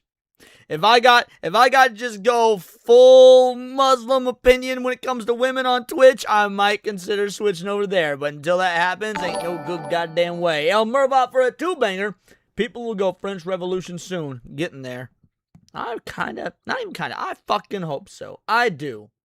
That. But they won't, because they also agree with me too. I just was the one that said it. But what up, Bishop? It's been a while. Everybody thinks this. And I have nothing, by the way. Oh, I said illiterate. They have 37% literacy. Flip a coin, I'm right. So the point is that really, they all do agree with me. Everybody agrees with me on this. And if you're a guy from Afghanistan, you're watching, I don't know, I'm sure we've got a number of them. We've got a lot of people that watch the show. Listen, man. I'm not talking about you, but you know that there's some idiots in your country that are morons of talking about them. And by the way, we have those same third worldists, we have those same fucking retards in America. Being a third... Yes, but they're getting better. They're going to the Leering Center. Third worlder, and being a third worldist, yes, it's a geography, but it's more importantly a mindset. And these people have that mindset, and I don't want to have it. I don't want to deal with it. I think it's destructive, it's reductive, and I want to have nothing to do with it. So that's really the way that I feel about this, right? These people talk about the Epstein files. They have their own Epstein files. It's called the marriage records. I thought I was going to say it's called the Quran. But sure, that works too. Yeah, the marriage records, that works too. It's called Tuesday. They have child marriage. It's legal. I don't want to have that here. I don't want to have anything to do with that here. So all that being said, I don't want to go through and talk about that too much. What am I going to do? And just very clearly, by the way, I was very surprised by this. I was very surprised by this suspension. I thought it was going to be for like 20 of the other things that I said. Yeah, that's another thing. This is not near the worst thing he said in just the last, 2 weeks. Now, to be fair, worst thing is relative because the 99.9% of what he says is fucking true when it comes to these shithole countries and the nations that are being, the way these nations are ran and whatnot. But that's neither here nor there. The point is, this? Really? This of all things? Uh-huh. Yeah, I don't buy it. Right? I mean, I thought it'd be for I don't want to give them any ideas because I did submit an appeal. I submitted an appeal and, I told them and the thing is that if they tell me you can't refer to third worlders in a derogatory context, I hate to say it, I don't take off my shoes whenever I walk in my own house. Somebody else asks me to walk in their house. They tell me to take off my shoes. I do it. I'm not in my own house. I will follow Twitch's terms of service. Nah, fuck that. You didn't break TOS. You broke down how you didn't break TOS. Illiterate third worlders is an accurate statement when the average IQ is 86 and they're falling for goddamn AI videos about Iran winning a war that they're obviously not fucking winning. When you're talking about a regime that has murdered at least 40,000 of their own people, I'm pretty sure illiterate third worlders is one of the nicest ways you could describe these termites. Begrudgingly, and you guys will know that I absolutely do not agree with it, and these are my viewpoints, but I will follow the rules, and I have always taken a good faith effort to always follow the terms of service. If there's a dick that we show on stream, well, it must be that day of the week. And on top of that, they've complained to me about that too, by the way. And if I do that, I delete the VOD and I try to move past it and I apologize. I say, oops, guys, that's my bad. I didn't mean to do that. I don't actually ever intend to break the terms of service. Why would I ever do that? Why would I ever put myself in a position where I intentionally do something that I think would put my channel at risk? It's just stupid. Why would I ever do that? So the problem that I have with this is that I think that I've made it, and considering the content of my, like my stream, I cover extremely edgy content. I talk about things like, I talk about the most... No, let's be real. You don't. This shit isn't edgy. It shouldn't be edgy to say, hey, look at this Somalian invasion that's happening in Minnesota. Look at the multi-billions of dollars in fraud that the politicians are covering up because they're skimming off the top. That's not edgy. That is groundbreaking news that our actual mainstream media is not talking about because they're bought and paid for. Now, some of the jokes might be edgy, sure. But at the end of the day, it's just because that's a fucking coping mechanism that we all have to get accustomed to deal with the fact that this is our goddamn reality. Most politically charged, most extreme issues on a daily basis in plain English, just, as a matter of fact. And really, I think that in order to do that and not have a million bad clips that have, been released about me, there's only 500,000. There's the reality that I do try a very good amount to try to control what I say, to make sure that what I say does not break the terms of service. And I try to say what I say with a degree of, I guess I'm thinking about what I'm saying, right? I'm not just, going extemporaneously right off the cuff. I mean... And that is why he is technically a better content creator than me. Because I do go extemporaneously off the cuff and do not think about what I say. That's why there's a whole slew of clips of me saying some really gay shit. To an extent I am, but I'm editing it in my mind to make sure that I don't say anything that would get me in trouble on Twitch. So when I said this, what up, Vagabond? I didn't think I said anything wrong. And by reading the TOS, I don't think the TOS says that I said anything wrong. And the reality is that if you applied the reason why I got suspended to anybody applying this same type of language against Westerners, against Americans, against anybody in a developed country, you know that not only would it not be banned, it would probably be celebrated. So I think this is a massive double standard. It's completely unfair. I was unfairly targeted. I'm not sorry for any of it. And I'll be waiting for Twitch's apology for unbanning me. And if it takes them a couple of days, that's fine. If it takes them an entire week, I guess I'll have to finish Crimson Desert. But the reality... Homie thinks that in a week he can finish Crimson Desert. That might be the dumbest thing he said. The reality is that I did nothing wrong. I did nothing wrong. I regret nothing. And according to their own rules, I also did nothing wrong. So all this put into context, that's pretty much where things stand. That's where we're at. I'm not really stressed out about this. Honestly, I'm kind of excited. I feel like we've been in a little bit of a lull period, right? That's why I've been trying to do, I'll do the ban appeals. I'll do, the Jesus game, right? And, all that. And I'll be honest, what really spurred me to make a comment about it last night is that Sevi is not finished with it because she doesn't know how to play the goddamn story. Because you guys in her chat, and to be fair, she would do this even if she weren't playing it live. I know because I've watched her not play it live, just chill out and fucking play the game. Gets sidetracked by every little fucking shiny thing on the screen. Sevi's a pretty fucking bad example of how to play the game. I'm glad she's having fun with it. I'm glad she's having fun with it. But let's be real. Loot Goblin gonna loot Goblin. I saw on Reddit, people thought that I got banned for showing a horse's dick on stream. And I was like, this is the stupidest narrative. I have to correct this because it's so ridiculous. I don't want people to believe this. People are also saying I got banned for playing the Jesus game. I don't know. Maybe that was the reason. Maybe there's an enlightened Reddit atheist in the moderation team. But that's the reason they gave me. They said hateful conduct for 1 week. Play Golden Sun. Because clearly you missed the context. What I said, Asmongold said he'll beat Crimson Desert in a week. I said that's the dumbest thing he's said. Anthony said, yeah, Sevi still hasn't beaten it.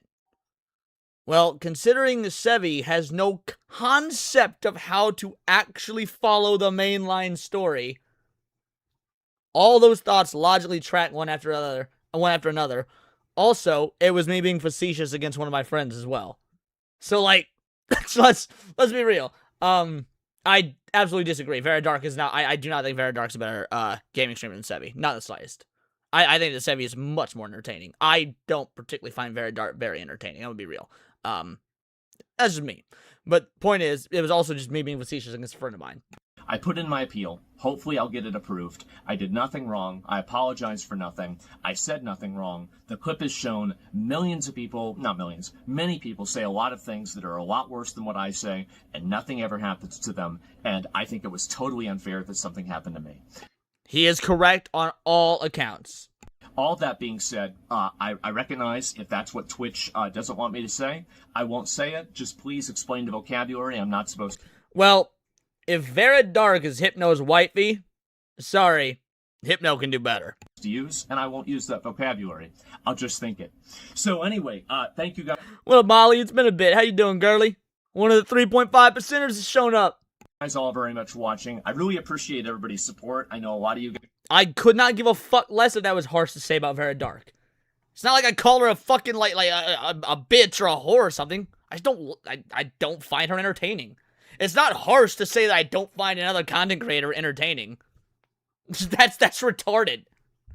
Guys have been on Twitter and everything. You guys can share the video, let people know kind of like where I'm coming from, what's going on. But other than that, that's about all I've got, guys. So that's where things stand. That's where I'm at. I'm sorry that, I got suspended. Now it's like, okay, this is complicated. It might ruin some people's schedule. They're like, oh, where's Baldy, right? And, again, if something big happens, I will be back on and I'll stream on Kick or Rumble. But if things are just kind of the usual hysteria, news cycle, I think I'll probably just relax. But we'll see what. I think you should. I think you should take the time off. I say use this ban as a vacation. Nothing wrong with that. I absolutely think use the ban as a vacation. Like, everyone could use that now and again. When you were in this constant, content cycle of what's going on in the news and whatnot, and nothing ever really seems to change, nah, use the, unless there's some PK to one only is here. Another 3.5%er showed up. Shout out. But anyway, yeah, no, absolutely use this, as a vacation. It can only be good for the mental. What up, Zach Fucks? And Jay Vibrate, you didn't walk into an anti-Vera stream unless you're also being facetious. I just don't find her entertaining. I don't find most women entertaining, to be fair. I'm an actual misogynist. Like, for anybody that's unaware, I don't joke about being misogynist. I am. I'm openly 100% a misogynist. There's very few women on this platform that I find genuinely entertaining. I find Cassie entertaining. Cassie also, frankly, more manly than me. I find Sevi entertaining. That might be it. That might be it, if I'm being 100% honest. I'm trying to think of any other woman on this platform that I find entertaining. Cinny. Duh, Cinny. I don't know how I couldn't think of Cinny. That was retarded. Yes, Cinny. My co-host and best fucking friend. So there's three. 3 women on this platform. Maybe Leaflet as well. Yeah, obviously Leaflet as well. So point is, we can count on one hand how many women I find entertaining. That's the way I'll put it. We can count on this. We can count on one hand how many women on this platform I find entertaining. So no, when I say I don't find Vera Dark entertaining, if that makes you all upsetty spaghetti, could not give a fuck less. Respect her work. She does great work. I don't find her entertaining. What happens? Hopefully Twitch will realize what they've done wrong and they will undo their mistake. So anyway, guys, thank you all so much for watching. Thank you so much for supporting me for all these years and for everything. And I'll see you all. What about my nerdy home? I like Steph. Steph's a nice gal. Her and I've hung out multiple times. I don't find her entertaining. I don't find most women entertaining. What part of I'm an actual misogynist do you guys not understand? I'm like, what part of that do you not get? Very soon. I'll talk to you later, guys. Peace. Excellent video. Excellent video. Go ahead and link this to you guys in the chat because that's the right thing to do. There you go. Yeah, I think he should just take the time off.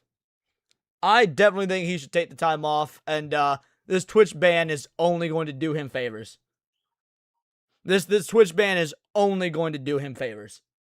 I don't really think anything in this coming week that's going to happen is, you know, groundbreaking enough for him to break out a Rumble and or Kick stream. Yeah, take the time off, come back stronger in a week. But it's also blatantly obvious that this was a targeted attack by Twitch. Blatantly obvious that this is 100% a targeted attack by Twitch. And it will probably get worse. When he comes back in a week, let's see how long it takes him to cop another ban. Because it will probably get worse. If I were him, I wouldn't come back. I'd just continue streaming on Rumble and Kick.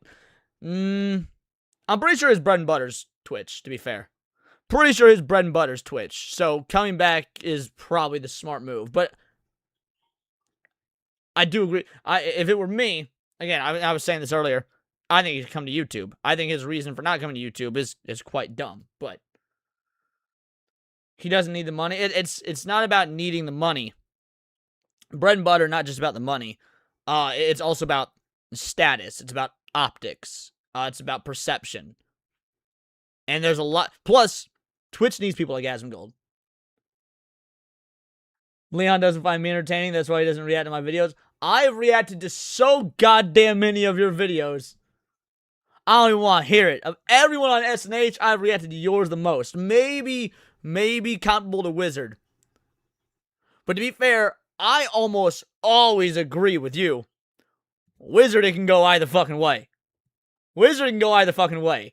So I don't know if constantly glazing you makes for great content, but we'll see.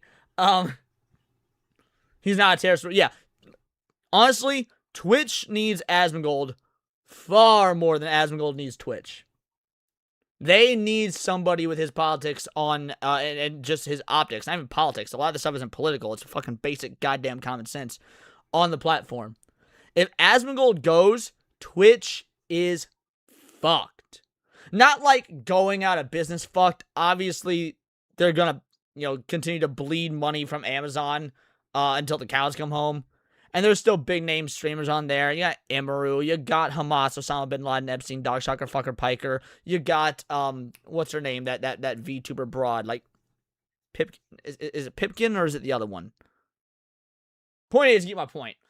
But no, Asmongold, if he was to leave Twitch, it would be devastating for them. Absolutely devastating for him.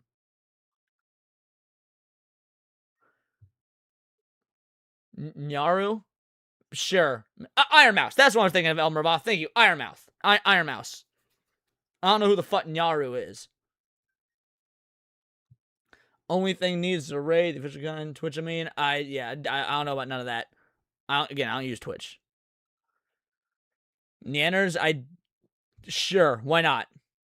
Y'all just keep naming VTubers. Guys, I don't watch VTubers with the exception of Cine, Hypno, and Leaflet. I'll watch others very occasionally, especially if you guys recommend them. But I more pay attention to VTuber drama and stuff like that. Oh, and Mama Akko. Mama Akko as well. That's about it. I'll watch clips and stuff of them on X, but I don't know who a lot of them are. Couldn't name them by name. I'd have to see their pictures. I'd have to see their... I keep forgetting Nux is technically a VTuber. No, I don't watch Kersha. I got nothing against her. I'll watch her clips when they come on X, but I don't watch Kersha. No, you know that is a bold-faced fucking lie. I don't watch V either. My girlfriend watches Kersha for the curse knowledge she finds. Yeah, again, I think Kersha's great. I like Kersha. I like a lot of her takes. I think she's base as hell. I don't watch her content. Again, unless I'm seeing like clips on X. Can people stream as anime VTubers? Then I don't know what you mean. Hypno is the next bestest VTuber. Oh, you mean after V? Gotcha.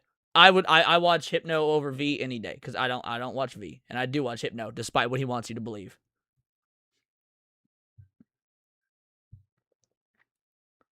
Alrighty. I think we are moving on now. The internet versus the Quartering and Kino Casino. Guys, I've not been following this drama. I know it exists. It's been in the periphery of my mental. But I have not given a fuck.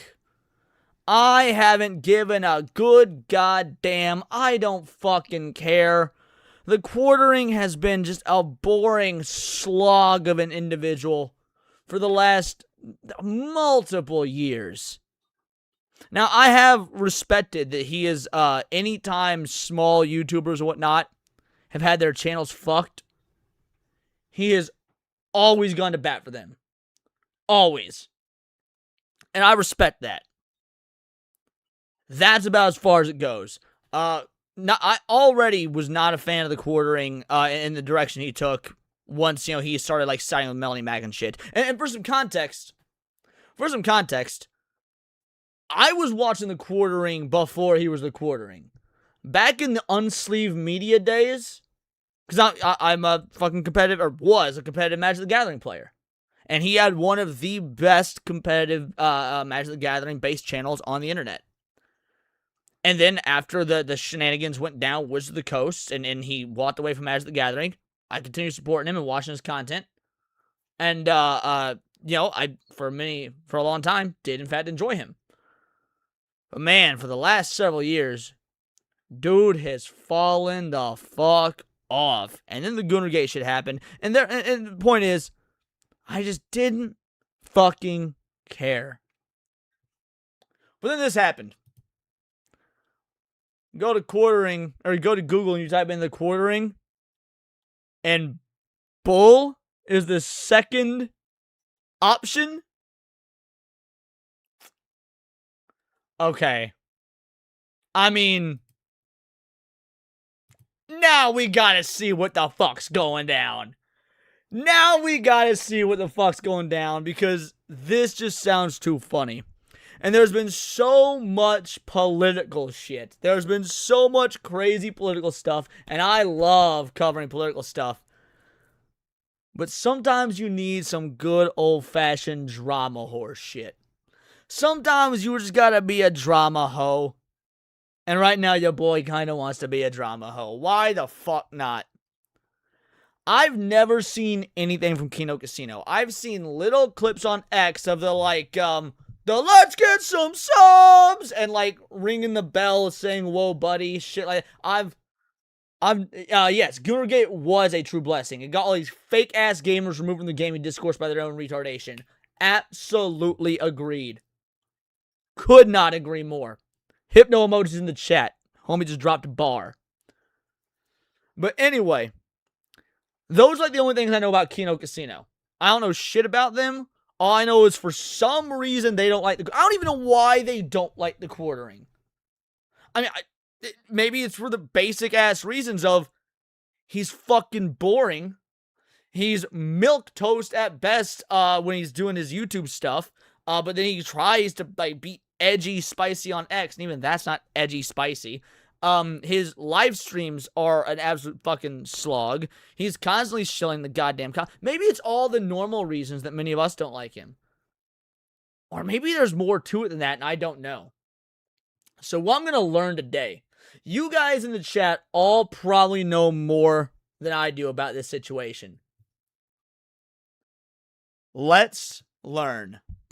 Recently, YouTuber The Quartering has gotten a lot of attention online after kick streamers at Kino Casino did a segment on him going over recent findings that users on Kiwi Farms compiled. When one user specifically found one of The Quartering's moderators' Reddit page, where in it he was brazenly talking about being a swinger, and The Quartering had recently talked about having this guy live at his home.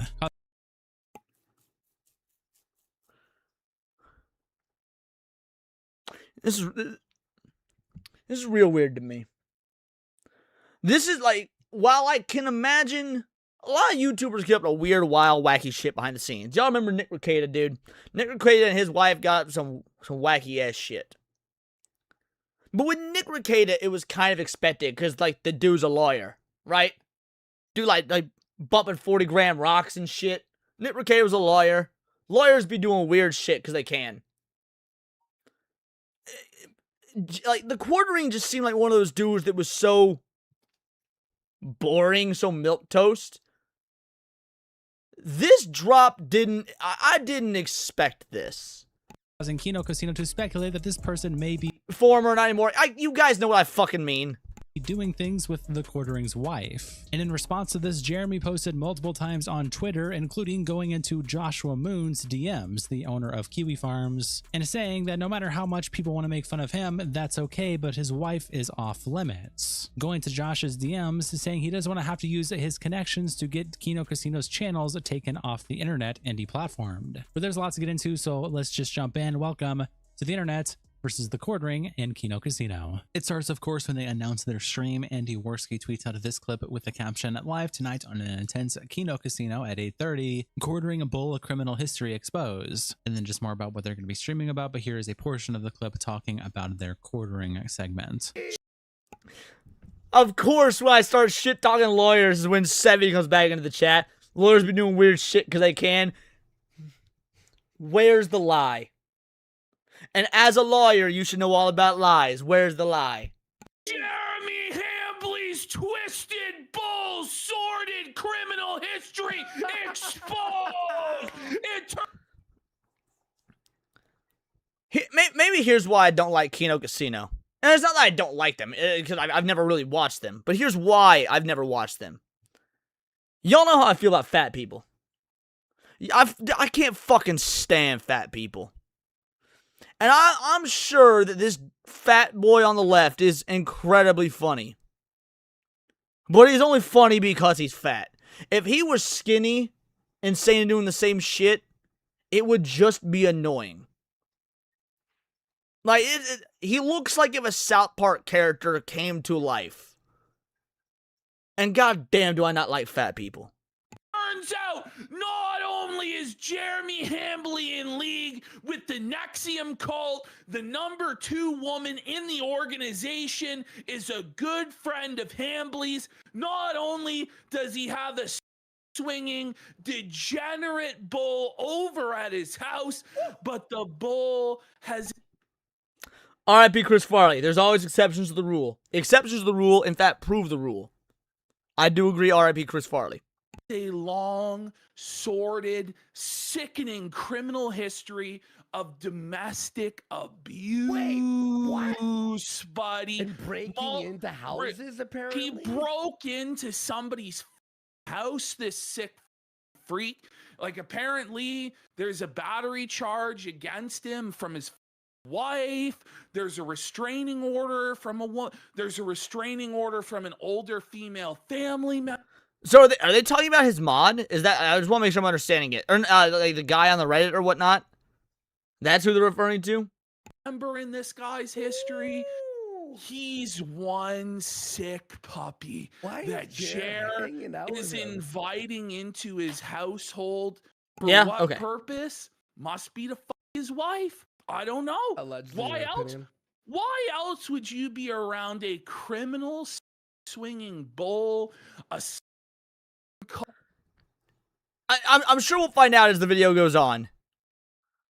Is any of this confirmed, or is it just weird YouTube drama shit? It's funny nonetheless. Don't get me wrong. It's fucking funny. But is anything actually confirmed? What the is going on in Hambley land, buddy? And of course, the full stream is on.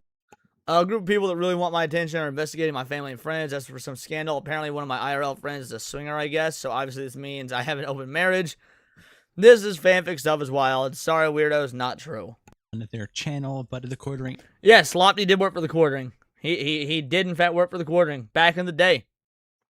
Ended up responding to this on his Twitter page by saying, a group of people that really want my attention are investigating my family and friends, desperate for some scandal. Apparently, one of my IRL friends is a swinger, I guess, so obviously this means I have an open marriage. This fanfic stuff is wild. Sorry, weirdos, not true. Lol. I am totally fine with people making fun of me. I do plenty to deserve it, but these psychos running gay ops on my friends and family... See, this is why I don't like Jeremy. This is why I don't like the Quartering. Unironically saying shit like gay ops. If you're unironically using a term that Candace Owens also uses unironically, I can't take you seriously. There's a reason that I rarely say, like, blank is fake and gay. And when I do it, it's usually for a joke. Because Candace Owens sucked all the fun out of the phrase fake and gay when she said, with 100% seriousness, space is fake and gay. It's all about the company you keep, and the Quartering keeps some dumbass fucking company. My house, making my wife feel unsafe. It's a psychotic. I know even addressing it will likely make it worse, but it's super weird. It's fucking weird they're obsessed with my marriage. Like, super weird and super over the line to be with people who are not in any way public figures. Do you guys remember way back in the day? And this was like more than 3 years ago. This may have been closer to 4 or 5 years ago. When the Quartering's big beef was oh, what's his name? Ethan Klein? What's their channel called? I don't remember what Ethan Klein's channel was called, but you guys know who I'm talking about. That was way funnier so far. Like, just tangentially with what I'm seeing here, the Ethan Klein drama and beef with the Quartering was way more entertaining. Make whatever video you want about me, but I leave my family and friends out. H3H3, thank you, H3H3. Out of it. That's fucking psycho. I've got nothing to hide, lol. In fact, I'm often told I share too much. Ha ha ha ha. Sorry, boys. My life offline is extremely milquetoast. Exactly, Zax. If Jeremy is covering an interesting topic, find someone better to listen to about that same topic. Exactly. I take care of the yard, play with my dogs, go bowling, and spend time with my wife. Sadly, no time to swing. And the Johnny Ringo replies, quality time is doing what you and your wife both enjoy doing. If she enjoys swinging, y'all definitely have time. And Jeremy responds, okay, better put, yes, we have the time to swing. However, we both prefer monogamy. Carl McFarland says, no shame in being a swinger, bro. And Quartering replies, I don't care what adults do. Swing all you want. We just don't, and that's cool too. Liar. Actually, you know what? This is probably true. This is probably true. I don't care what adults do. Swing all you want. We just don't do it, and that's cool too. Because this is another reason I can't stand the Quartering. His philosophical inconsistency, his moral inconsistency. He tries to ride this line of, like, the more libertarian, hey, you're an adult, do what you want to do thing when it's convenient to him. But then he hops in bed with the fucking Goonergate people and tries to morally grandstand about, like, you know, sexual deviancy in video games and shit like that. Yeah, the hypocrisy. You can't sit there and fucking suckle the teat, or the non-existent teats, of Melanie Mack during Goonergate and say that sexualization in video games is some fucking moral aberration. But then also say you don't care, adults do what they do when it comes to goddamn swinger culture. And Nathan says, swing all you want, said the fake Christian. Then PPP tweets out this picture with a caption on his page. The Quartering and his bull are desperate to hide his bull. Elmer bought for a two-banger. Last year or two, he's trying to beat Tim Pool so hard. Yes, I could not agree with that more. And Tim Pool has fallen off so fucking hard. And I was never like a huge Tim Pool guy. I watched the show. But frankly, I always preferred Ian Crossland over Tim. I know Ian is retarded. That's kind of why I enjoy him. But yeah, like, how are you trying to be... Tim Pool fell off, and now you're trying to be the fall-off Tim Pool? That's sad. Criminal history. They have flagged down our video exposing his domestic abuse issues and other criminal... Leon, you don't think Melanie Mac is beautiful? I think Melanie Mac is very in shape because of the carnivore diet. Well, you could tell, just take a look at that woman. Bro, she 45 years old with her eggs dried the fuck up. If she wasn't covering up her face to try and look like a 22-year-old My Chemical Romance fan in 2006, you would see that bravo as she is. No, I do not think Melanie Mac is beautiful. I do not. Convictions. Jeremy Hambley of Wisconsin is scared to death of the truth coming out and will do anything to hide it, showing that their video, The Quartering Bull Exposed, Criminal Past, and Jeremy Agrees to Caleb Hammer's Review, was taken down for community guidelines for policy on personally identifiable information. He continues his thread saying, "This is now our second video that they have flagged down in the last 24 hours alone. Jeremy can play stupid that this isn't out of his camp, but he's been spiraling drunk for nearly 48 hours straight on Twitter, and it all began when we mentioned his friend and the Bull's criminal past. Just to clarify, all that this clip shows is me reading out his hit. Hey, my mom was 47. She had her last kid. Still hope for her.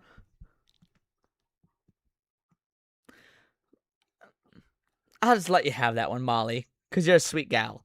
History of criminal convictions, which is publicly available What up, online. love it? Jeremy invites a criminal who openly sex swings on the internet into his home to hot tub with him and his wife. He wants this silenced at any cost. This post explains the Bull's history of swinging and relationship to Jeremy Hambley, attaching a link to a Kiwi Firms thread and continuing, this post reveals his criminal history, attaching another link. Jeremy Hambley will not in a serious fashion address these allegations. He resorts to censorship instead. I will agree with that. Like, not necessarily about, like, this whole swinging stuff and what Kino Casino is because I don't know if any of that's true. That's why we're watching this. I don't know if any of this is true. I just think it sounds like a lot of fucking fun to cover. But I will say that he is a dude who for many years railed against censorship and has swapped to being a bootlicking censorship shill. If it's not obvious, I really don't like The Quartering. And then PPP continues tweeting out, a final point for Jared tonight is he keeps crying about... Kino Casino's promo for tonight's show just dropped this minute. After this video, maybe we'll watch it. I don't really know how I'd find that. I guess like on X or something. Again, I don't watch Kino Casino. I don't know who they fucking are. I've never seen a Kino Casino video or stream or whatever, so. Being bullied and harassed. Censorship shill, say that 3 times fast. Censorship shill, censorship shill, censorship... Ooh, that is difficult. Censorship shill, censorship shill, censorship shill. There we go. On the internet, i.e. people mocking him pooping his pants and being a cuck. You can't post Jack Murphy's tape constantly and make over 100 vids on Brie Larson and then cry when people make fun of you. And The Quartering responds on his page by saying, if these clowns keep going after my friends and family just because they don't like me, totally fine. I will in fact take everything they have and never apologize for it. The psycho weirdos are messaging my wife, calling her phone. Now to be fair, it does not matter whether or not I like The Quartering. If this part is true, they're like messaging his wife and shit, I'm going to keep the exact same energy for this as I had for Smash JT and Alyssa Mercante. You don't message a motherfucker's wife.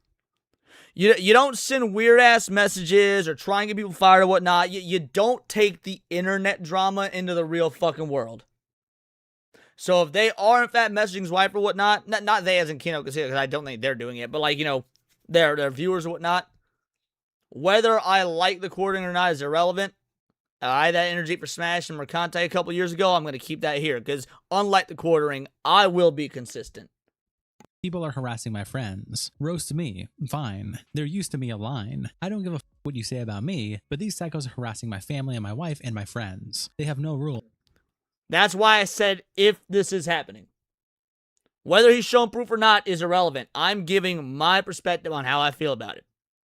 Him showing proof that means nothing. What I'm stating is, if this is happening, that is wrong. And starting today, neither do I. I never wanted to do any of this. I begged these guys to just chill and only make fun of me. They refused. And so, now I have no choice. And Gangster Friend replies, kinda hilarious because this is the exact same phrase Jarbo used before his downfall. This is the internet. If you can't take the heat, turn off your router. I think this is bullshit. Yes, this is the internet. If you can't take the heat, turn off your... Agreed. Absolutely. But it's got to stay on the internet. Hypothetically, if they are messaging his wife and shit like that, and his wife's not a content creator. She's not on the internet. She is not a personality. So you keep it on the internet. There's rules of engagement. Idiocrates says, sorry this is happening to your family. That is crazy. They should get the full force of the law used against them. Sue the shit out of them. Apocalypse replies to Quartering by saying, even if they exaggerate, we all saw the clips of you wanting to see your swinger buddy's wife's boobs and all the other degenerate stuff. All this comes out to your bad behaviors getting exposed. These clearly drunken bouts of courage don't help. Fight back smarter, not gayer. And Matt Jarbo quotes the Quartering by saying, oh no! Oh, Matt Jarbo's in this? Bro, this dude's a fucking loser. Man, for those of y'all that don't know Matt Jarbo here, Mr. Mundane Matt. For those of you that are unaware of who this clown is, I was saying this on Badger's show. Many of us on YouTube now, in this sort of like quote-unquote anti-woke space, anti-censorship, stuff like that, wouldn't actually have careers on YouTube. Even like people like Nerdrotic and Critical Drinker wouldn't be around without Matt Jarbo. Matt Jarbo, one of the most just interesting downfalls in the history of this fucking platform. Because he was one of the OG anti-SJW accounts and channels, right? He, like, back in, like, 2015, 2016, Mundane Matt was the channel. Yeah, you say you know who Mundane Matt is? Did a complete 180 heel turn, and now he just fucking suckles at the leftist heat. It's wild how much that like 2015 era of the anti-SJW content creators led to where we are now. The downfall is insane. Remember that time you got really sad about Gina Carano having a boyfriend and you were talking about how you'd gladly be her cook? My point is that no one believes you'll do anything but to cry about it in your basement. Masterson quote tweets the Quartering by saying, whatever you need, PPP. AF Streamwatch quote tweets Quartering and says, are PPP and Andy contacting your wife? Didn't think so. You're literally acting like an SJW. He also quote tweets the PPP tweet we read earlier by Jarbo has beef with Geeks and Gamers. I don't know, but it wouldn't surprise me. A lot. Excuse me. Most people from that old era of anti-SJW content, some black guy, Chris Raygun, Matt Jarbo, a lot of them have issues with, maybe not specifically with Geeks and Gamers, but with the Geeks and Gamers and onward era of like the anti-SJW follow-up. Like, so think of people like Shoe on Head, Armored Skeptics, Sargon of Akkad, Matt Jarbo, Chris Raygun, some black guy, Thomas Sweeney. They were all like the if we're gonna use Pokemon terms, they were the Gen 1 of anti-SJW content. We're talking from like 2014 to like 2016, 2017.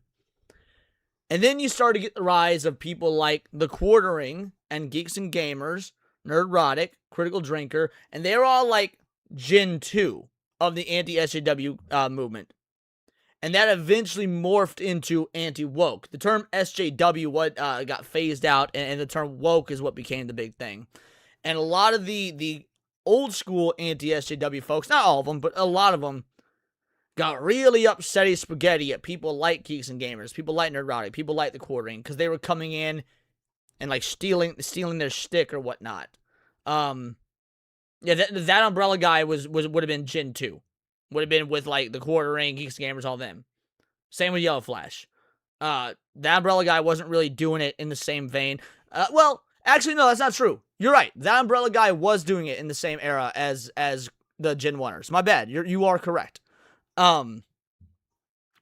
Anyway, and then that gives rise to like what you might consider the Gen 3 of this long-term movement, which are the Gamergate 2.0 folks. Me, Hypno, Will the Fans, stuff like that. Saying, I think making fun of me is totally in bounds. You guys have spread disgusting, vile lies about my wife. You literally retweeted a Photoshop picture of her, someone who is not on the internet. I strongly dislike you, but would never dream of bringing your family into anything. I don't think it's crazy to expect 2 other grown men to understand that my wife, who is not an online person, to be left out of things. The more they push it, the more I want to become the villain they already accuse me of. If I actually wanted to get them banned, easy. I don't want. Did Tug retire from all this, or is he still putting out content? Tug, he moved to doing LawTube stuff. So he still does content, but he switched to doing pretty much exclusively LawTube stuff. Want that. I want their ridicule. It's funny and they are good at what they do. I don't think it's crazy to ask them to leave my wife out of it. Their YouTube channel is literally a walking TOS violation, ran by a ban evader. And the minor replies, I agree. You are fair game as a public personality, but attacking your wife is out of bounds. Maybe I just don't understand the online world, but all this just seems so odd to try and ruin lives over. No one is forced to watch you or give you money. Move on with your lives. And the Quartering replies, there are 1,000 videos making fun of me that happen to not bring my family into it. There used to be an honor among trolls. The more they push lies, the more they cross the line. Okay. I was agreeing with Homeboy until he said there used to be honor among trolls. Bro, I don't know about y'all. Your boy was on 4chan back in like 2009, 2010, shit like that. Homie. There was no honor among trolls. Let me tell you, there was absolutely no honor among trolls. The only honor was the honor you'd get for being a bigger troll than the previous fucking troll. The more I want to be who they claim I am. Haley Wolf replies to the Quartering by saying, I am a wife of a real adult man. He doesn't talk about me on the internet. The amount of times you have mentioned your wife and how much she cleans up your studio and builds your shelves is dumbfounding. Grow up, build your own shelves, and quit mentioning Heather. And the Quartering replies, I am so sorry. I will stop mentioning the woman I love. This is some bitch-made feminist bullshit. I'm so sorry. I will stop mentioning the woman I love. Bro, that gay as fuck. Like, there's a way to phrase that could sound masculine. There is. But phrase like this, that shit gay as fuck. And Haley says, you don't need to apologize to me. Maybe apologize to your wife. The person that probably needs to see your tax docs is your wife, because the amount you are spending on paper cards is absolutely ridiculous. PPP screenshots these posts and puts it on his page by replying with the caption, Jeremy Hambley, your bull is a part of your content and has been many times over the years. He is a Discord mod and he is a sex-swinging bull with a criminal history. You bring up your wife constantly on your show and you disrespect and disgrace her constantly. Stop crying. So far, I'm not actually seeing any evidence, like zero whatsoever, that any, weird ass, swinger cuckery, nothing like that went down. I'm not saying it didn't, I don't know. I'm not seeing any evidence of it. Also, if you're going to make these extraordinary claims of harassment, such as phone calls, threats, and packages, you need to provide proof. Otherwise, you're just a Jesse Smollett pity-seeking. Get a grip. This is the internet and put your big boy pants on. Check for poop dough. Andy Worski then tweets out a screenshot of one of the Quartering tweets we read with a caption, Quartering has admitted to flagging us. He is trying to get us banned on Kick for making fun of him. He claims I am ban evading on YouTube, which I was unbanned earlier this year. The channel is ran by someone else. Also, you bring up your wife daily. STFU. Then he links his channel with a caption, here is proof I am not banned anymore. The Quartering replies to this by saying, I have shown unrefuted video evidence that I have in fact not flagged you. Now that you have continued to lie about me, Andy, I'll go ahead and take everything you have. So I heard, I did hear that the Quartering absolutely showed proof. Like, apparently, like, on stream, he went in and, like, showed his report list of the accounts he's reported, and that wasn't one. Is that true? Because, again, I'm just now learning about all this drama. This is new to me. It seems like a lot of you guys are keeping up with this and you're having fun with it. So is it true that the Quartering basically proved that he did not attempt to flag down this channel? He has many channels. Oh, that's a good point. He has over 10 channels. Okay. Has at least 6 accounts. All right, that's a good point. So if he just showed it off on his main, the Quartering channel, that doesn't necessarily mean... Okay. I was right, retard fight. Oh, this is absolutely a retard fight. Don't get me wrong. It is a fucking fun retard fight.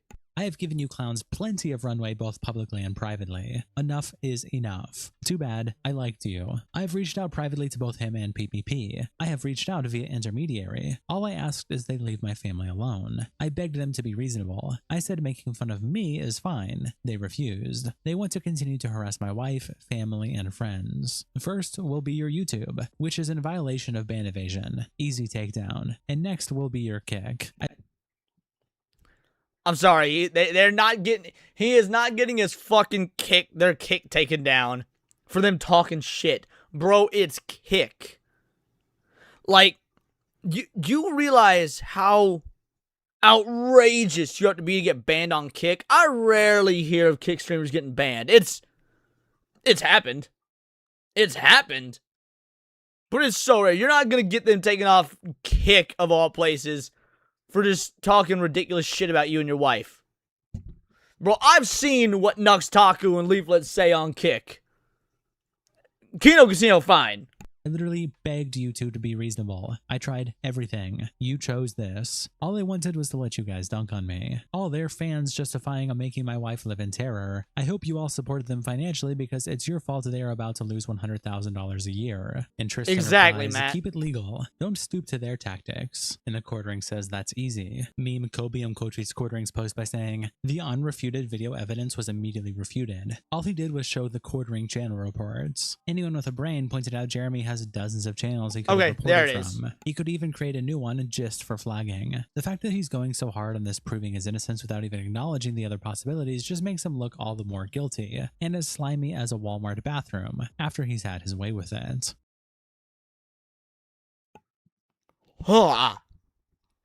There was something about the way that was phrased that I did not like. PPP then tweets out these posts by Quartering and captions them by saying, even Jarbo wasn't this shameless. I will now never ever stop felting you, Jeremy. And you want to know the crazy thing about Jarbo? I felt bad for him. Like, his fall off was crazy. And the dude is an absolute dumb, spineless dick. But he was swatted in a very, dangerous way. Not that, like, obviously swatting is always dangerous. But when Matt Jarbo got swatted, it was genuinely concerning. Because the claim, they came in, because nowadays we use the term swatting pretty loosely. Swatting used to mean they literally sent in the fucking SWAT team. Now it's, oh, you get the police called to your door while you're streaming or whatnot. And that's still incredibly fucking dangerous. But the police are not, lightly knocking and whatnot. That's still bad, but that's not the same as what happened to Jarbo. Jarbo got actually swatted because the people that called in to accuse him claimed that he was raping a 9-year-old. And so the SWAT team busted the fuck in. By the way, he didn't I don't know if he has a child now. He didn't even have a child. Like, that's how fucked up these SJW freaks were back in, like, 2015, 2016, 2017, around that time. That was the claim they made about Mundane Matt. So while I absolutely, like, despise him and find his fall off disgusting and his bootlicking for leftists to be abhorrent, ain't nobody deserve a swatting with an accusation like that. You genuinely have no power anywhere. You are a cunt and you won't be doing shit. You are ruining your career and reputation in real time in a drunken spiral. Sober up and seek Christ, buddy. And Matt Jarbo quote is... Michael Doberman coming in with a 5-banger says, sorry I left for a bit. Ain't no reason to apologize. But I needed a troll spoon. Yes! Absolutely approved. It was more fun than I thought, and Aiden almost had a panic attack. Glad... Dude, I used to respect Aiden Paladin. Then she linked up with Spoon, and she's become such a fucking loser. Such a fucking loser. I mean... I don't know if you're saying it with positivity because you say you reply to that and say still love him. Maybe you do, fair enough. But man, Aiden Paladin's fall off needs to be fucking studied. And I agree with Merva. Spoon's a dumbass. I didn't know she started hanging out about him. Man, she has transformed. I used to have a crush on Aiden. I can respect that, Michael. I can. She has become a full-on Spoon simp. She's his co-host now. She's gone full monarchist. She's gone full blame the Jews for literally everything. It is sad to see where she is now. You thought about making a Fallout video about Aiden? You should. You absolutely should. The post saying, so if we were going to look at this through the lens of Hollywood remaking movies, would this be Ghostbusters 2016? I feel like it would be. The Spectre report says, please, would this be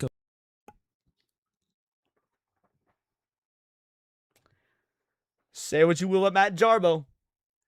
Say what you will about Matt Jarbo, but that's a bar. That's a nice, good throwback to his old school anti-SJW roots.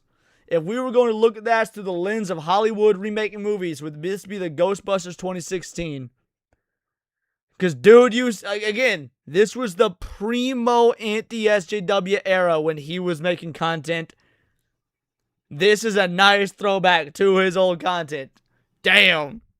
Ghostbusters 2016? I feel like it would be. Can I review the Super Mario Galaxy movie? No, I don't do movie reviews. I did talk about it on stream already, though. I really, really liked it, but no, I'm not a film reviewer. At least in video format, I don't really enjoy doing it. Spectre report says, Jeremy comes out and admits Appreciate you for asking, though. a good false flagging campaign. When, not if, it backfires, Jeremy will still act like he's an innocent f***tard. Zugetsuy replies to PvP's post by saying, stop being a C and harassing the man's family. You are a worthless shitbag. Maybe take your own advice. I hear your wife has rode the block a few times. And I love making videos. What are you talking about, Anthony? I love making videos. I like streaming more because I get to interact with you guys in real time. I love making videos. I do this full time, and so, like, it's, between all the streams, being on other people's streams, the type of videos I do, all that, it's just, there's a lot that goes into it, but yeah. Francisco says, are you implying the bull is part of his family? PPP also continues to tweet out, I hope that Hambly realizes that his efforts to suppress the information about his bull best friend's open swinging and criminal history is only going to lead to more people than he could imagine knowing. By the middle of this week, I think he will realize the mistake he has made. He is now an open flagger, a dirty snitch who is going to the CEO of Kicks DMs by his own admission. He said open flagger instead of open flag it, and I feel like he shouldn't have said flagger. I feel like it should have been flagga. You don't hard R it. He's a flagga. What is the bull?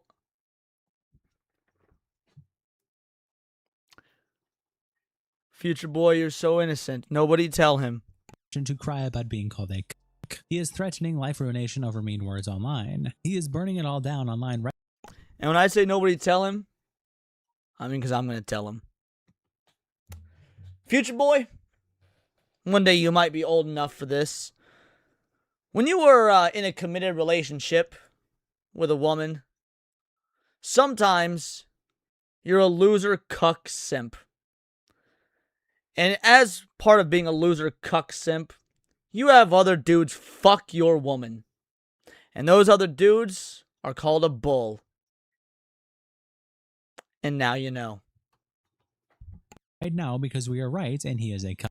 Fryjar, Repsion screenshots the tweet by Quartering and captures it by saying, bro, you really sat down, cracked your knuckles, and typed out, first I'll get your YouTube taken down, easy I swear, then your kick, because I literally begged you like a desperate ex texting at 3 a.m., and you chose violence instead of letting me simp. What up, Tiger King? My guy, you're out here sounding like the final boss of I try to be the bigger person, but actually I'm just a snitch with a god complex. You didn't try everything. You tried the YouTube equivalent of crying to the principal, clutching your pearls, and whispering, they're breaking the rules, teacher. They're evading my ban like the absolute villains they are. Like, 2018 era Quartering would make videos just destroying and dunking on 2026 Quartering. The cherry on top, all I wanted was to let you guys dunk on me. Translation, please bully me publicly so I can farm clips, cry about it for 3 hours on stream. Leon, your integrity is unimpeachable. You and I are enemies now. You're the devil, War Wizard, but I'll allow it because you're sending money to do so. Guys, be like War Wizard. Super chat to say stupid shit. Thank you, War Wizard. I appreciate you. and then weaponize YouTube's report button like it's my emotional support lightsaber when the dunks actually land. Quartering, you're not a mafia don. You're not even the hall monitor. You're the kid who brings the PowerPoint presentation titled "Why You Should Fear Me" to the group chat, and then wonders why everyone screenshots it for the group chat you're not in. Keep begging, keep threatening, and keep doing that dramatic "you chose this" villain monologue like you're auditioning for the role of discount Thanos who only snaps at small YouTubers. The internet is watching, and right now, the only thing getting taken down is whatever remaining dignity you had left. Stay pressed, King Quarterbounder. The rest of us are just... Holy shit, wait, we're only halfway through this video? There's more? I thought we had to be getting near the end. What the fuck? Okay. Here for the free entertainment you keep accidentally providing. Ethan Ralph replies to the Quartering's post by saying, "Look at all those tabs." And Boulder Advocate replies, "I couldn't possibly flag all those videos because my wife and I were outside collecting bulls." PPP then also tweets out these DMs with the caption, "Just so people are aware, these are the Mafia Don extortion tactics that Quartering is now using in private DMs with Josh Moon. You are not a King Hambley." Okay, who's Josh Moon? They say that name like that means something. Does anyone chat? I need the context, because again, I'm just now learning about all this. Who is Josh Moon? There's a lot that goes into it. I'm not a context creator. I know that. Ethan Ralph's gunt. Yeah, dude. If Ethan Ralph is dunking on you, you are fucked up. Oh, Kiwi Farm guy. Okay, Kiwi Farm guy. Owner. Oh, he's the owner of Kiwi Farms. Shit, I didn't know that. You'd think I would, because I've used Kiwi Farms a few times, honestly, for content. Have you seen the Lazy Shell cartoon about quartering? I don't actually even know what that is. But shout out, thank you. No, I've not. I don't even know what that is. But thank you for the 2-banger. You need to accept that I can call you a on the internet. You have a bull in your house. Pound sand. And his DMs that start with Josh saying, "Yeah, I know. Nobody likes a Randall, though I still don't think they cross any red lines in modern era Kick or even YouTube. I'm just curious why this now, because they've been saying a lot about your relationship." Wait. Hold on. We're gonna go back a sec. There we go. That I can call you a on the internet. You have a bull in your house. Pound sand. And his DMs that start with Josh saying, "Yeah, I know. Nobody likes a Randall, though I still don't think they cross any red lines in modern era Kick or even YouTube. I'm just curious why this now, because they've been saying a lot about your relationship / behavior with MM and Hannah Claire for months. What happened in the last week to cause a crisis?" I totally forgot that Hannah Claire Brimlow went to work for the Quartering. Does she still work for him? Does Hannah Claire Brimlow still work for the Quartering? Fuck, for that matter, does Melanie Max still work for the Quartering? That's how long it's been since I've kept up with these losers. To be fair, Hannah Claire wasn't a loser. I actually did like Hannah Claire. See, El Mervat for a 5-banger says, "Jeremy is sipping over Melanie Mac on stream while being married. Ant Fest, he tried getting her alone at a football game. Kino covered him for months." Yeah, dude, I really do think he was trying to smash. I really do think that he was trying to smash. It was when he offered Hannah Claire Brimlow a job after Tim Cass had to cut her. I thought, okay, that checks out. Jeremy has been on Tim Cass multiple times. He's got contact with those people. He knows Hannah Claire. Makes sense. But then, like, did you guys ever have that teacher back in, like, high school or whatnot that always picked the girls to do shit? Like, oh, I need someone to run to the office and pick up some paperwork for me. And always pick the girls. That's how he comes off. Like, it's like the skeevy algebra teacher that always made the women get up out of their seats to go, to run his errands. Anyway, by the way, thank you for the 5-banger if I didn't say it. Appreciate you, Merboth. Jeremy says, "Yeah, it's never been an issue until people started spamming my wife. I literally don't care that they make fun of me. Like, her family has seen this Unofficial truce. They delete the videos attacking our marriage. I never mention them again. The more they do it, the more I want to flex my connections to bury them. This is a one-time offer. They can meme on anyone else they want. I don't care if they meme on my friend who apparently has a questionable past. But this is an exploding offer. If they want to go to war, I will win. I assume all these messages will be public, but I like Andy. Just get rid of the videos claiming I let some F my wife. And they continue to make 10K a month on YouTube and I move on. Michael Doberman coming in with a 20 banger. It's for you to play the video that's on the Discord DMs. You will laugh your ass off. All right, after this video, I will play that. By all means, after this video, I absolutely will play that. However, for a 20 banger, y'all motherfuckers getting some horsecock. Horse semen's great. I'm digging horsecock. Is your cock a horse cock? You will never hear me saying nay. Ooh, as I make more. My favorite stallion I keep in my top drawer kinda goes hard though. Cause there is no cock like horse cock. Send your asshole into shock and eat horse. I don't know how we're going to ever top horsecock. Shout out. Thank you for the 20 banger, you absolute legend. I appreciate you. It means the world to me. Future Boy says, I think we need an intermission. Here's the dealio. The video that Michael sent is in regards to the characters in this anime that we're watching right now. So we need to finish this out so that I have the full context of the video that Michael sent. But they continue to spread disgusting lies about my family, and I have no choice but to react. It's time for them to make a business decision. Oh wait, I think Michael's vid might give more context in this video. Really? Excuse me. And yes, War Wizard, $40 more, and you guys get to see the Smash JT Pregnant Leon AI abomination. So what you're saying is watch the video that you sent first? Alright, let me pull it up. Alright, let me pull it up. One sec. If you're saying you watch that one, let me go into the Discord and find it. One moment here.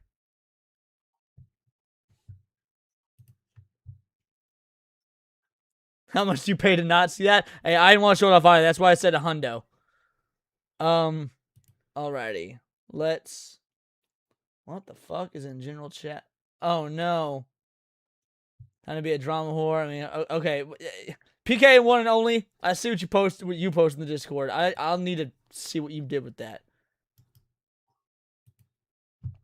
Okay. The left is...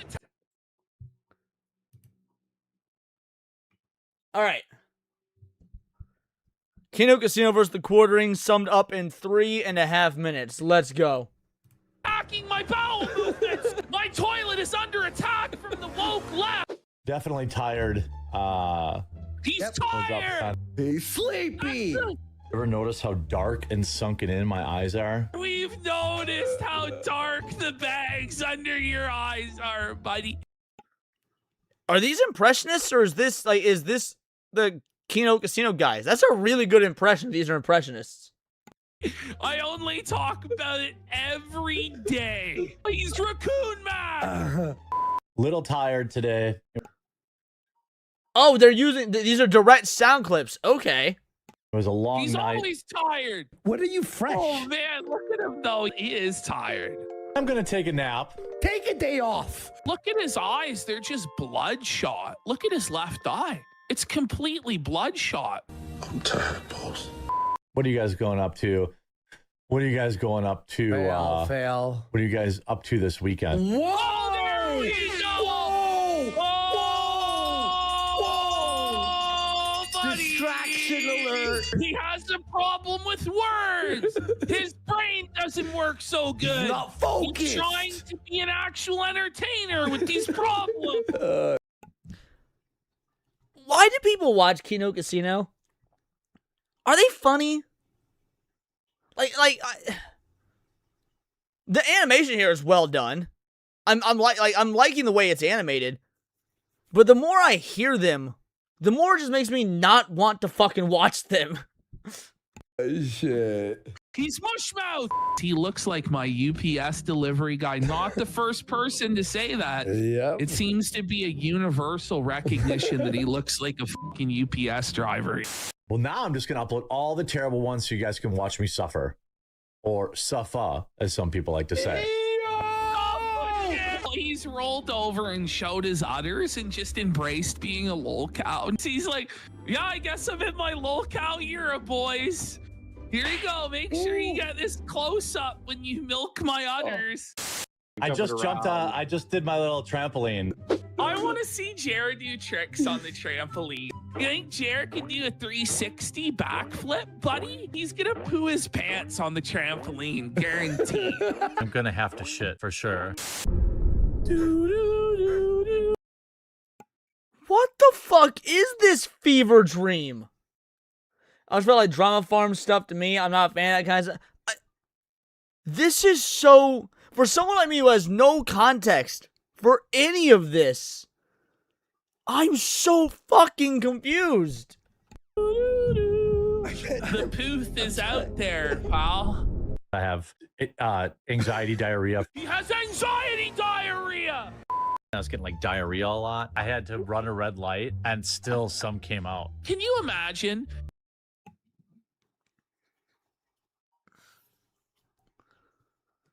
Jeremy, what are you doing, dude? What are you... Why would you say something like that on a live stream? He didn't even say it in like a funny way to make for a funny story. Like when because I've told some, like, let's be real, pretty stupid stories about young me or whatnot. But that's just gross, man. If he did run the red light and just T-bone a family and like paralyze some officer, I'm sorry I killed that family of 4, but I couldn't shit my pants. Your political live stream, sir. You've never had the joy of pissing in your own basement. The woke is owned, good sir. And the left, that's the #1 insult. The left. I'm more about for a 2-banger. A lot of this drama is from Jeremy oversharing shit. And that makes sense. That does make sense. Look, back when I used to watch The Quartering, it was never for him. It was always because like he would find interesting things to cover. This is obviously well before his fall off. Nobody watched his live streams for him, or at least I can't imagine why people would, I should say. There's nothing interesting about him that's worth listening to. Yes, it was fun to dunk on Brie Larson back in the day, alright? It was fun to dunk on Brie Larson back in the day. Well, guess what? The Mario Galaxy 2 movie came out, and she's fucking great in it because she has like 7 lines. Like, what does he have to offer? How is he still getting views? Are you for real, bro? It's anybody who would hear it. Also, thank you for the 2-banger, Murboth. It would make fun of you. If I eat healthy, explosive diarrhea. You don't have to tell anybody this shit. No one wants to know about your shit. You shitter. The left is attacking. Exactly, Future Boy. Like, why you guys watch me? You don't watch me for me. You watch me for what I cover. And that's totally perfectly fair. My bowel movements. My toilet is under attack from the woke left. No, I'm pretty sure your toilet's under attack from you, good sir. To bring back the shit stories, I'll share one. No! Sometimes they'll have bathrooms available if they're like a park or something like that. Usually it's where like homeless people shoot up. I had like a diarrhea moment. This is your quartering heritage moment. His diarrhea moment. That was painful. That was painful. And by the way, it didn't really give me any more context. It did not really give me much more context at all, aside from Jeremy is in fact a lolcow, and they're basically trolling the fuck out of him, which is hilarious. Don't get me wrong, like that level of dedicated trolling is impressive. Absolutely, that level of dedicated trolling is impressive. But why Jeremy? Like, he's so boring. So boring. I almost feel like if Kino Casino were this good at dedicated trolling, why not do it to somebody worth it? Like, why not do this to, like, Gavin Newsom? This is win-win. I can burn it all down, lol. I have 5 years guaranteed salary at Rumble. If they balk, that's not on you, and I still support a KWF. Broker the ceasefire and everyone wins. They do it for the love of the game. Seems like. Lol. And Josh replies, I don't know why they would accept that though. If someone made the same offer to you, would you take it? And Jeremy says, hey, that's cool. It's not your job to broker it. Any who has been banned as much as both of them have would, if they are smart. But none of this reflects on you. It's all good. I wish you the best. And PPP continues, he asked for this to be shared with me, by the way, and it was. Now you can decide if this is a reasonable course of action or is it actionable criminal extortion. These sorts of threats are unacceptable, especially from a free... Criminal extortion? What the fuck do you mean criminal extortion? Look, I'm not a lawyer or nothing. And maybe Sevi is still in the chat. But I ain't seen anything that would be considered criminal extortion. Is this sarcasm? Speech champion. If the claims about the bull aren't true, prove it. The cowardice that I can do it to anyone else but him, who is apparently a special divine king on the internet, is a nice added touch. Kinoblade Chronicles replies to this meme saying, trade offer. I receive, you delete all the videos making fun of me. You receive $100 worth of coffee brand coffee. Alright, that's funny. That meme was actually quite humorous. I'll give it that. Sorted replies highlighting these two sections of the DMs, talking about broker the ceasefire, and then the next message saying it's not your job to broker it, with the caption, I can't stand this, smarmy. I will go to war and destroy you. Or not, you know, whatever. It's cool. Whatever you want. I just want us all to get along. Jeremy has always done. It's the most pathetic behavior and fills me with contempt. Andy Worski quotes the post by saying, so Quartering is going full-on extortion mode on us. This is beyond anything I've ever seen. Then Kinocopter tweets out these pictures with the caption, Josh Moon has released all of his DMs with the Quartering following his threats to deplatform the Kino Casino. And it starts...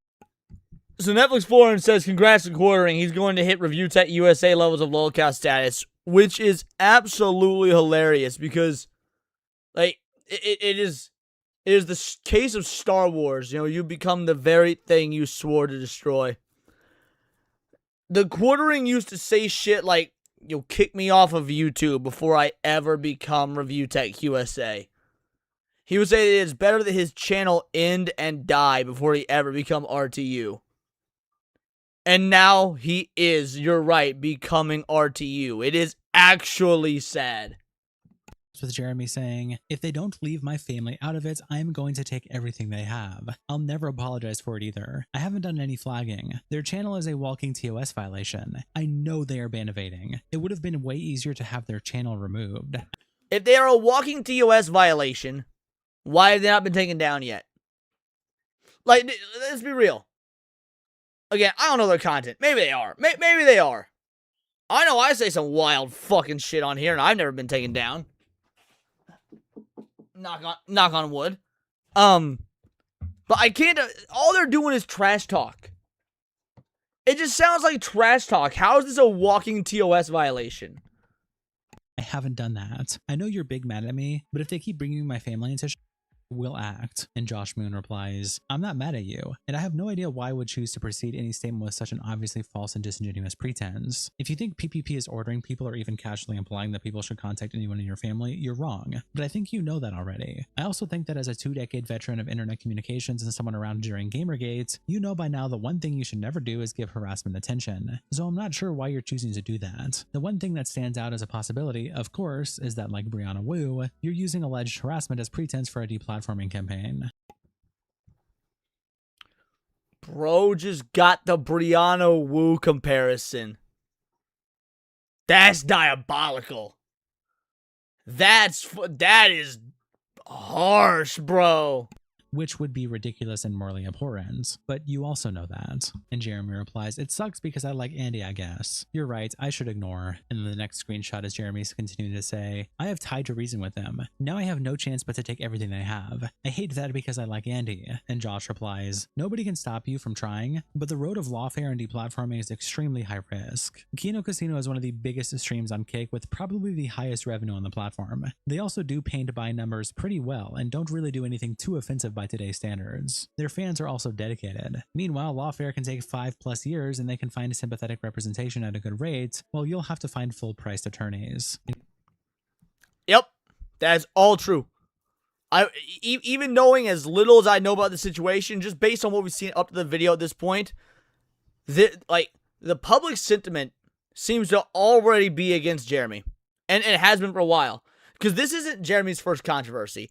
Like, he has started his YouTube, well, not started, but for many, many years, because his YouTube has always been attacking other people whether it be woke leftists, whether it be Brie Larson, whether it be, whatever.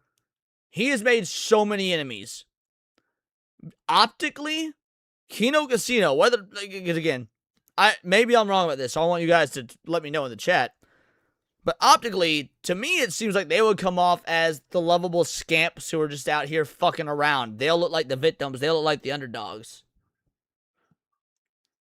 There's a difference between character assassination and self-character. Exactly. Quartering replies, yeah, man, I get it. I don't blame you at all. Kika CEO already added me back, so we'll see. I never cared about them memeing on me at all. And I get people's, and then he continues down below saying viewers will do whatever, but now my wife is literally terrified, so I have to act. And Josh says, even going down that road opens you up to the scorn and ridicule of the entire internet, so I'm not sure how it's advantageous. Going down that road also leads you to discovery, and in discovery, let's say this bull stuff, like let's say you being a cuck and letting someone else fuck your wife is true, that's gonna come out in discovery. Because there ain't no goddamn way you don't have DMs with the guy or with your wife or whatnot, or text messages that confirm these sorts of meetups. I kind of almost want this to happen now. Yes, please. Do some lawfare. Take this to court. This will give undeniable proof as to whether or not you be letting another dude fuck your wife. Because it would come out in discovery. You're broadcasting to everyone. This is what I can't stand, and it really, really bothers me. Please don't do it. And Quartering says, I hear that. Taking down channels is something I have never wanted to do in 20 years, but I begged them to be reasonable. I'm not a real lawyer, but I have definitely had to deal with real lawyers a few times in my life. Didn't know about. Now I've done some depositions and shit. About my friend and his and I am an ex-cop. Haven't talked to him since. I had no idea he was such a degen. And Josh replies, like, let's put it this way. Let's say you get them deplatformed, and then they sue for something like tortuous interference. They can call your wife and seller in as witnesses, and they get 6 hours to depose them under oath. They can also subpoena your tax records. It's not fun. And Quartering replies, yeah, I'm not worried about lawfare. My wife supports me absolutely, and their lies are literal fiction. She's the one that said to do it. I really wish they would have followed the rules. Roast me all you want, but my family is off limits. I don't need a sue to get their YouTube shut down. PPP is ban evading. I don't want to do that. I have not sent a single flag, and I know you will publish all of this. And Josh says, yeah, but they can sue for that potentially, and then you have discovery anyway. What I say? What did I say? Even whoever he's talking to, which, is this the Moon guy or whatever, the Kiwi Farms guy? Either way, whoever he's talking to says the same thing. It's not a one-way street. And Jeremy says, you're right, but I'm not worried about discovery at all. That's what they want, but I have nothing to hide. Hell, I offer to give a... Yeah, you say he, notice how many times, Future Boy says he's not taking any advice at all. Correct. He is acting like a fucking woman. He's messaging, Moon. Yeah, he's messaging Moon, basically begging to be validated. Like, absolutely begging to be validated. Moon is just like, everything you're saying is a bad idea. And then he's like, it doesn't matter. I just want you to agree with me. Tell me what I want to hear. It doesn't matter if it's right or wrong. Just tell me what I want to hear. This is some feminine bullshit.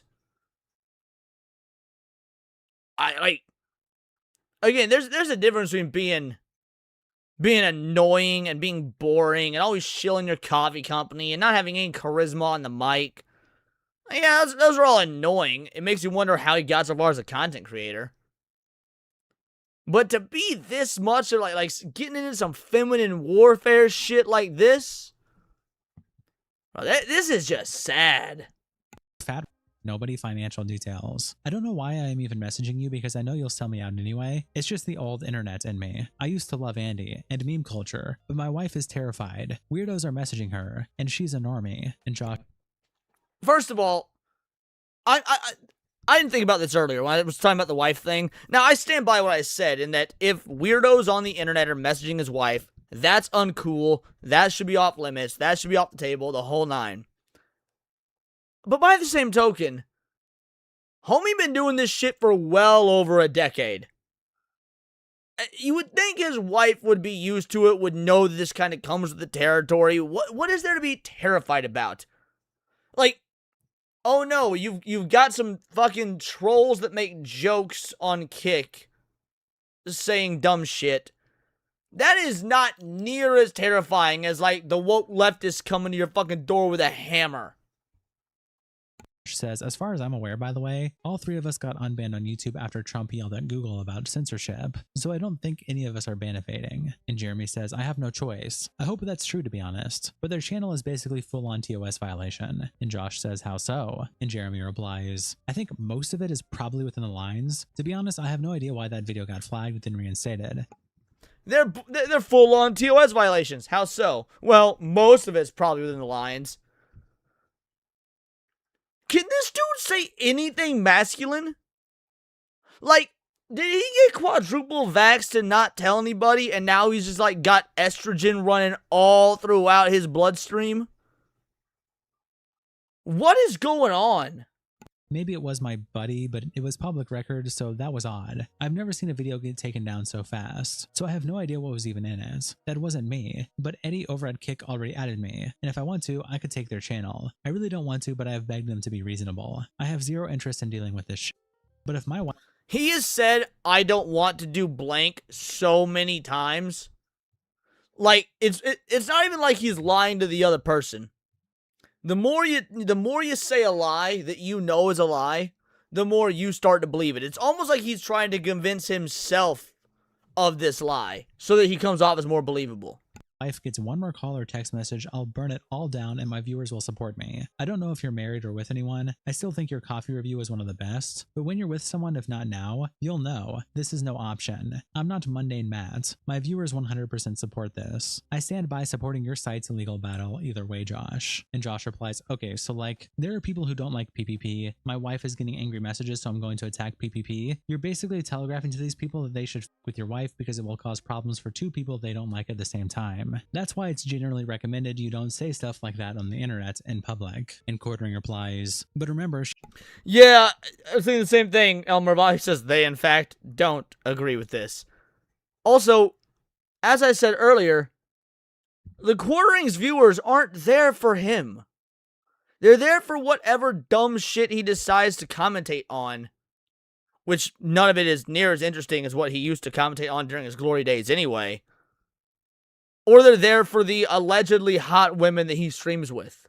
She's a normie, and when she gets a call, she has no idea how this shit works. And Josh says, but you should.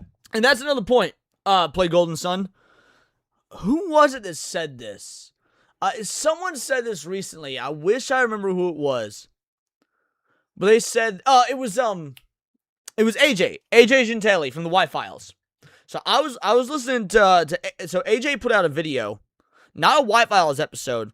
Like, he did this like, just 5-minute video defending Sean Ryan. And maybe it was Sean Ryan that said this, and it was just in AJ's video. Either way, it's a White Files viewer. Or a White Files video, I mean. The line was, people who will fight don't announce they're gonna fight. They'll just fucking hit you. Conversely, people who are gonna sue don't tell you they're gonna sue. They just fucking sue you. So yeah, I'm pretty sure that Jeremy's not going anywhere with this. You guys saying that he's all Bart no bite, I think you're absolutely correct. And Quartering says, Josh, we can agree. I can take their Kick and YouTube, right? If I actually wanted to, they would be deplatformed outside of DLive in a week. I don't want that. I just want them to leave my family alone. I don't care how many Jeremy is a videos they put out. Like, I have a non-Pajit YouTube rap. You know that, right? One phone call, gone. I have endured a lot with literally the tiniest request. I actually think they have an incredible ceiling. They are hilarious. They just have to stay within the TOS. They don't have many attempts left. They are amazing at this. The show... But you couldn't give an example of them breaking TOS. You straight up said they're a walking TOS violation. You were asked how, and then you admitted in text that most of it's probably safe. Again, if these messages, this wouldn't even come out in Discovery. It's already out here now. That right there more or less gives them their case. You're trying to claim that they are they have to stay within TOS. Well, you just admitted like 5 texts ago that they're within TOS. Guys, I think the quartering might be retarded. Was hilarious. I would literally be promoting it, even if they made fun of me. But they don't understand the line. This isn't 2001. At least I will forever know my coffee is better than Peppa's. And Josh replies, I mean, maybe, I don't know. Sometimes you think something is really easy to deplatform, and it ends up being impossible. It's kind of hard to say the fat guy dressed like Peter Cottontail is posing an imminent threat. And Quartering replies, lol, yeah, that's true. But like, I don't want to deplatform them. I want to promote them. I don't want to put you in the middle, so I'll leave this here. I still support Kiwi Farms existing and will help any way I can with the legal battle. I appreciate you being open to chatting about it. I never flagged them. I assume it was the normies they were outing. You know I've been around long enough to know flagging shit is a death sentence. And then attached we have the messages we just read earlier, the ones that were posted separately, ending with Quartering saying, it's all good, I wish you the best. And Josh Moon replies, I'm just saying, I've received offers like that and my answer has always been no. I don't like it when people try to dictate what I or my forum can and cannot say. Based. Correct. I'll let him know though, and Quartering replies, yeah, I get it. I know we have our differences, and this is all outside of that. I wish you the best and support Kiwi Farms either way. Tomorrow at noon, I'm going public on everything, not this conversation. You know what? Don't even worry about it. I'm gonna handle it tomorrow. And Josh says, I did send the offer to him, but he feels it's an extortion effort. I'll be watching the stream on Monday. And Quartering says, it's all good. Probably does come across that way to him. Wish you well. And Josh says, should I unfeature the stream on Kiwi Farms? I thought you were doing a pre-stream thing today. I didn't see a tweet about canceling. You know, mate, it's really disrespectful to just lie to my face. And Quartering says, wait, what? Oh, the going public stuff. I should have told you. Sorry about that. It became clear last night they are not interested in being human, so I'll just be on my way. This snake in the grass feminine warfare bullshit. Alright, look. At this point, I've pretty much made up my mind. Minus the texting his wife thing, if that's actually happening. Yeah, bro, I'm team Kino Casino. I still think they're annoying, fat, ugly, and completely unfunny. But Jeremy being an absolute woman about this shit. Like, this is definitionally feminine warfare. So yeah, fuck this dude. Fuck him. I saw PPP decided to just put out the DMs, which is fine. I expected it, but if they are not interested in being civil, there really isn't any reason in giving the time of day. If I had known you were going to feature it, I would have and should have told you. My bad. And Josh says, I sent him the portion of the DM that contained your offer, like you asked, but I did send him the full conversation because I feel like you're outlining an extortion scheme. I was asking about your plans in the chat and ignored that plus my DM on Twitter. I saw on your stream you had no unread messages, so I know you saw it. You just thought you'd let me advertise your stream for your talk about Iran half-heartedly. I don't appreciate that. You're on a bridge burning and mistake-making spree that reminds me of Arcade. And our boy Nick comes in with people still watch the Coffee Netbeard. Apparently there was some massive drama going on about him, and I'm curious, man. I was curious. I didn't think he saw viewers either. By the numbers. I don't feel like anything I say will and yes, help at the this video point, is almost since you're over. Threatening litigation, it's probably not a good idea to say much more. Then there is what they were referencing in the DMs. This is the Quartering tweeting out, Scorched Earth tomorrow at 12 Central. I love having such an amazing topic to start the week out with. And then he makes an unrelated tweet about something else, and Gabe Hoffman replies to him by saying, where's that Scorched Earth stream you promised everyone, Jeremy? And Tactical Templar replies, think of it like Dr. Jekyll, Mr. Hyde. When the Quartering starts drinking, he becomes bold, aggressive, and confrontational. Is Tactical Templar who I think it is? Hold on.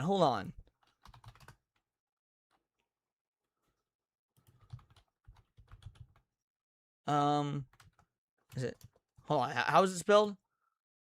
Oh, okay. Hold on. I got it wrong.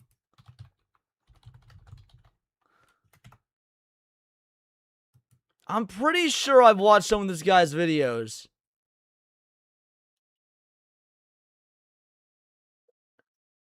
Yeah. I'm pretty sure I've seen this. This is a good channel. I recommend this channel. I have seen a few of his. Wow, even he's getting in on this. That is wild. Daring even. Of course I will release 7 years of tax returns, you gay chuds. But then he sobers up and retreats back into his shell and tries to erase the damage. Gabe Hoffman then quote tweets himself saying, blocked by Jeremy Hambley, the Quartering, for asking a scheduling question. His stream must have gone really well today, showing that he is now blocked. Jeremy Hambley, the Quartering stream today did not go well, attaching pictures from his live chat with various people saying things, like Mikey Mooncricket who said, so he made a dumb posting on X. Yo, That's a dope name. Mikey Moon Cricket is a dope name. That's some straight up old school racism, son. That is some professional racism right there. I respect that. Mikey Moon Cricket. God damn, that's great.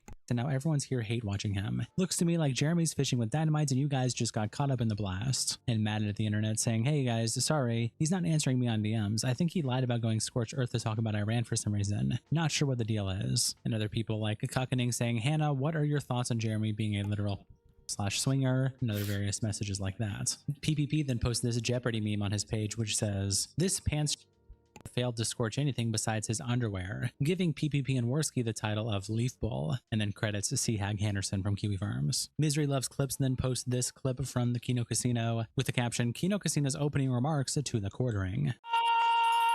Buddy! We're still here! What does the skinny guy even do on the show? What does the skinny guy even do? He is... While I understand the entertainment value of the fat guy who is haha he funny because fat, I still don't see it. He's the producer, he's last thing, he does nothing. He's in charge of the... So that's it. Hype man, Code Monkey. Wow. I really don't see the value in this show, guys. I'm gonna be real. Will the Fans is always talking about this show. Will the Fans loves this shit.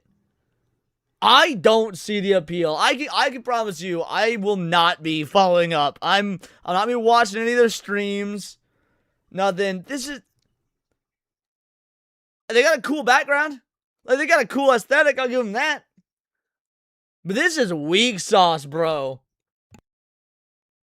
We're still here, Jeremy Hambley of Wisconsin. You made flag it who got your handed to you by a not one lick in, you coward.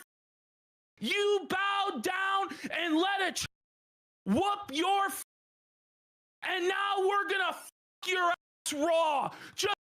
Bro, they are going in. Holy shit. Just like your criminal bull Adam Sellers does to you and your wife while you sit in the corner in your chastity cage like the... Dude, chastity cage is wild. Made cum drinking swine that you are. Oh, and by the way, you're a poopy pants, Jer. What do you think about that, buddy? You shit your pants, Jeremy Hambley. You shot your pants in Walmart, and the stink of your trail of smears went all the way from produce to the bicycle aisle. You think they'll ever bow to you? You think they'll ever stop with you? Send the papers. Do it. You'll never do it. Take down this platform right now. You said that you had the connections. You said to Josh Moon in DMs that you were talking to Eddie from Kick and we would never stream again. Well, I'm still here. What do you fucking think about that? You're gonna have to drag me out of this with a crane, cause I'm fat as and I've had it with you. You will never, and I mean ever, silence me ever in your miserable life. Do you understand me, boy? Do you understand me? I will your wife in front of you, and you...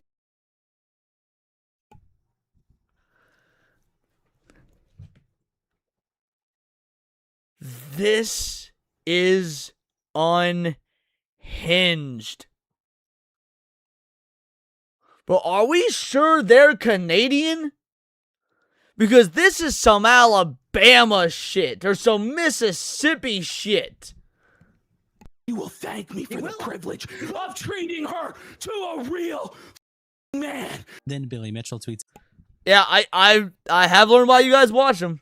I'm still not going to. I do not think I could handle an entire. I don't even know how often the live streams go. But yeah, that is a lot. That's a lot. You guys enjoy that. I'm gonna keep watching fucking Y-Files or some shit. But god damn. Out. Quarter Pounder is undergoing a generational meltdown that would even make Ike or to blush. If he doesn't stop drinking, there will be a limited edition hot sauce about this. Shout out to our tier 3 members, internet representative. And that was that. Holy shit.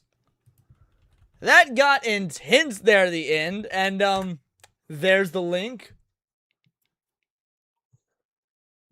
Whoa, buddy. I guess is all I gotta say. Yeah, I have no idea who's in the right and who's in the wrong here. I mean, it seems to me like the Quartering pretty much in the wrong and he fucked up. I mean, the feminine warfare shit was just unbearable. That WWE Cup promo, though, that went hard. I'll give him credit. That went hard. And you know what? I wouldn't mind if the Quartering just lost it all. Now, I want not lose it all, like his house, his wife, his family, all that. But you know what? Just, dude, get off the internet. Get off the internet. Your time has come. Someone said earlier that it was the Harvey Dent mentality. You either die a hero or live long enough to see yourself become the villain.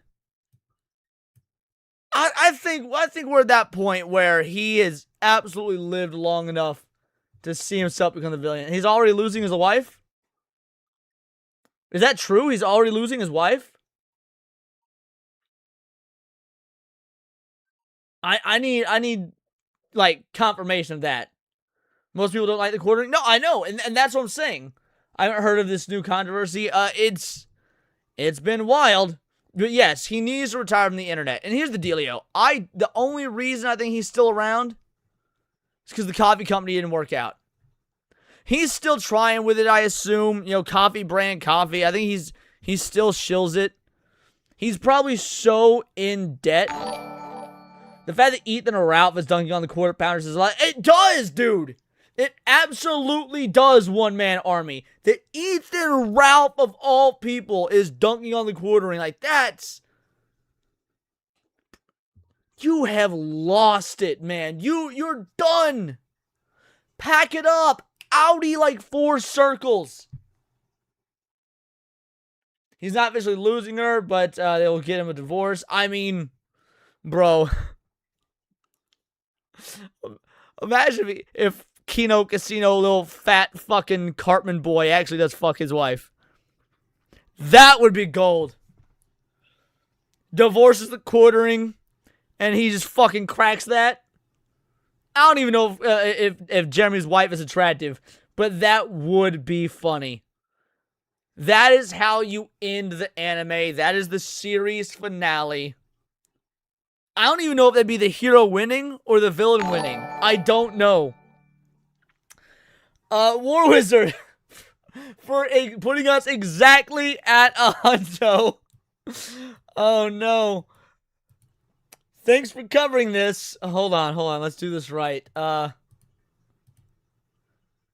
is my... There we go. My YouTube's being weird. Thanks for covering this. Whoa, buddy! Now show us the wholesome pregnancy picture.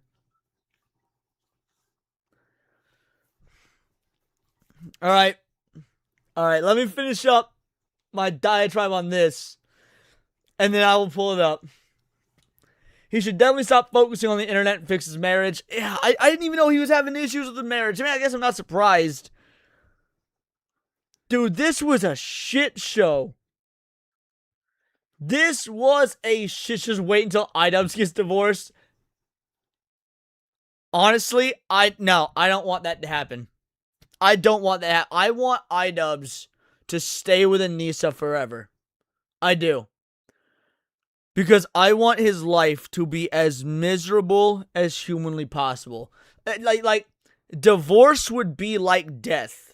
It's the easy way out. I want him to stay with Anissa because that would make his life as inhumanely awful as possible. Real quick, I gotta play a clip for our boy War Wizard. In fact, I'm gonna play a couple clips for War Wizard because that's a pretty big dono, 32. So first of all, this is for you. The government can suck it. And then let's get you another one. I think, we'll give another Cine clip. I know now that it could never work between us. Not because you're a rabbit, but because you're black. She's that awful, Leon. Netflix Florin, I need you to understand this. If my options, and I'm going to quote my boy Weird Al Yankovic here. He and I are tight. We go back. I just call him Weird.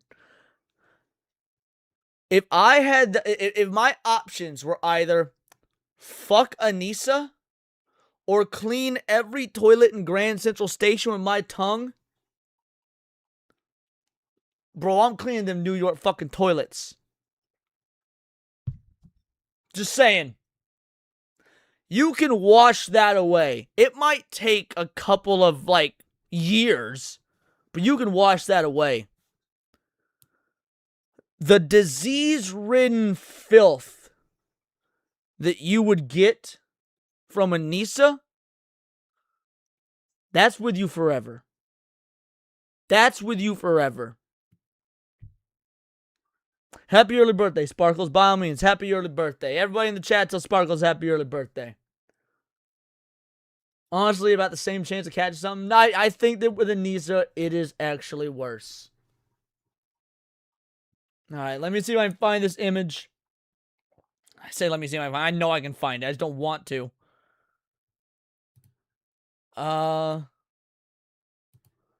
Bear with me. This... Nope.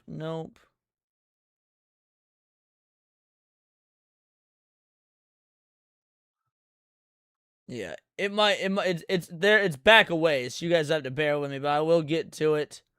It is some cursed shit, I warn you. It is absolutely cursed.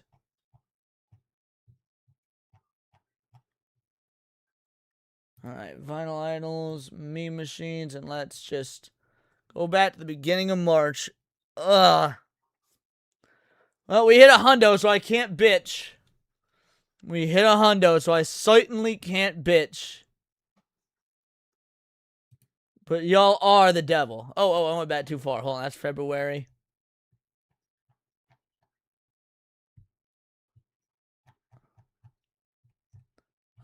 That's images of Cine. And where are the dates on this shit? Okay, here we go. We're at the beginning of March. Alright, where's this godforsaken meme? I don't even know if meme is the right word. I don't know what this would be memeing. Here it is. It's just terrifying.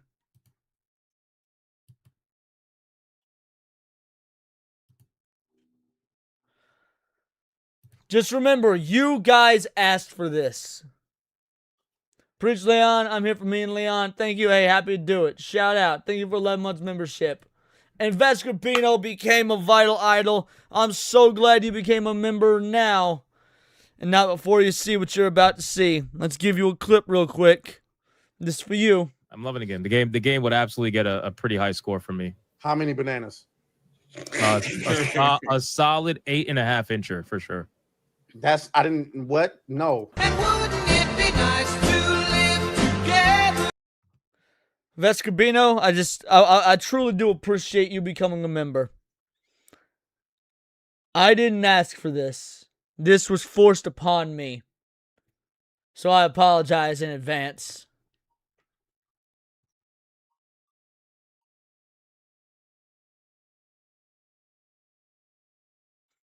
You want to know the worst part about this? Honestly, somehow this being in Cinevere's domain. This being in Cinevere's domain and her crying somehow makes this worse. somehow makes this worse. I don't like it wouldn't have been good either way. But if it was in like Smash's background or my background, that somehow would have been better than adding Sinavir to this.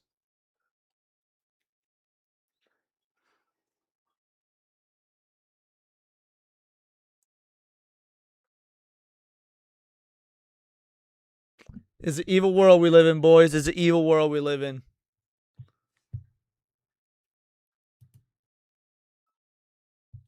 Leon cheated on Cindy and got pregnant with Smash. Smash over there like fucking, what's her name from The Last of Us? I'm gonna be a dad. And boys, with that, I think we done. I think we gotta wrap this bitch up. We've been going for 3 hours, a little over 3 hours. I think it's time we wrap this bitch up. Put a final little bow on it. Pull this crazy train into the station. Over 100 people watching live. Let me see who's live right now. We're going to raid someone. Let me see who's live. Let's see who is getting that raid, that vital, idol raid. Mia. Mia's getting that raid. All right, crew. We're going to go raid Mia right now. She is amazing. She's awesome. Tell Mia words of paradise raid. And until next time, and also thank you all so much for the donos. Thank you for making this an incredibly successful stream. Until next time, it's all here in the Nerdosphere, and this has been Words of Paradise.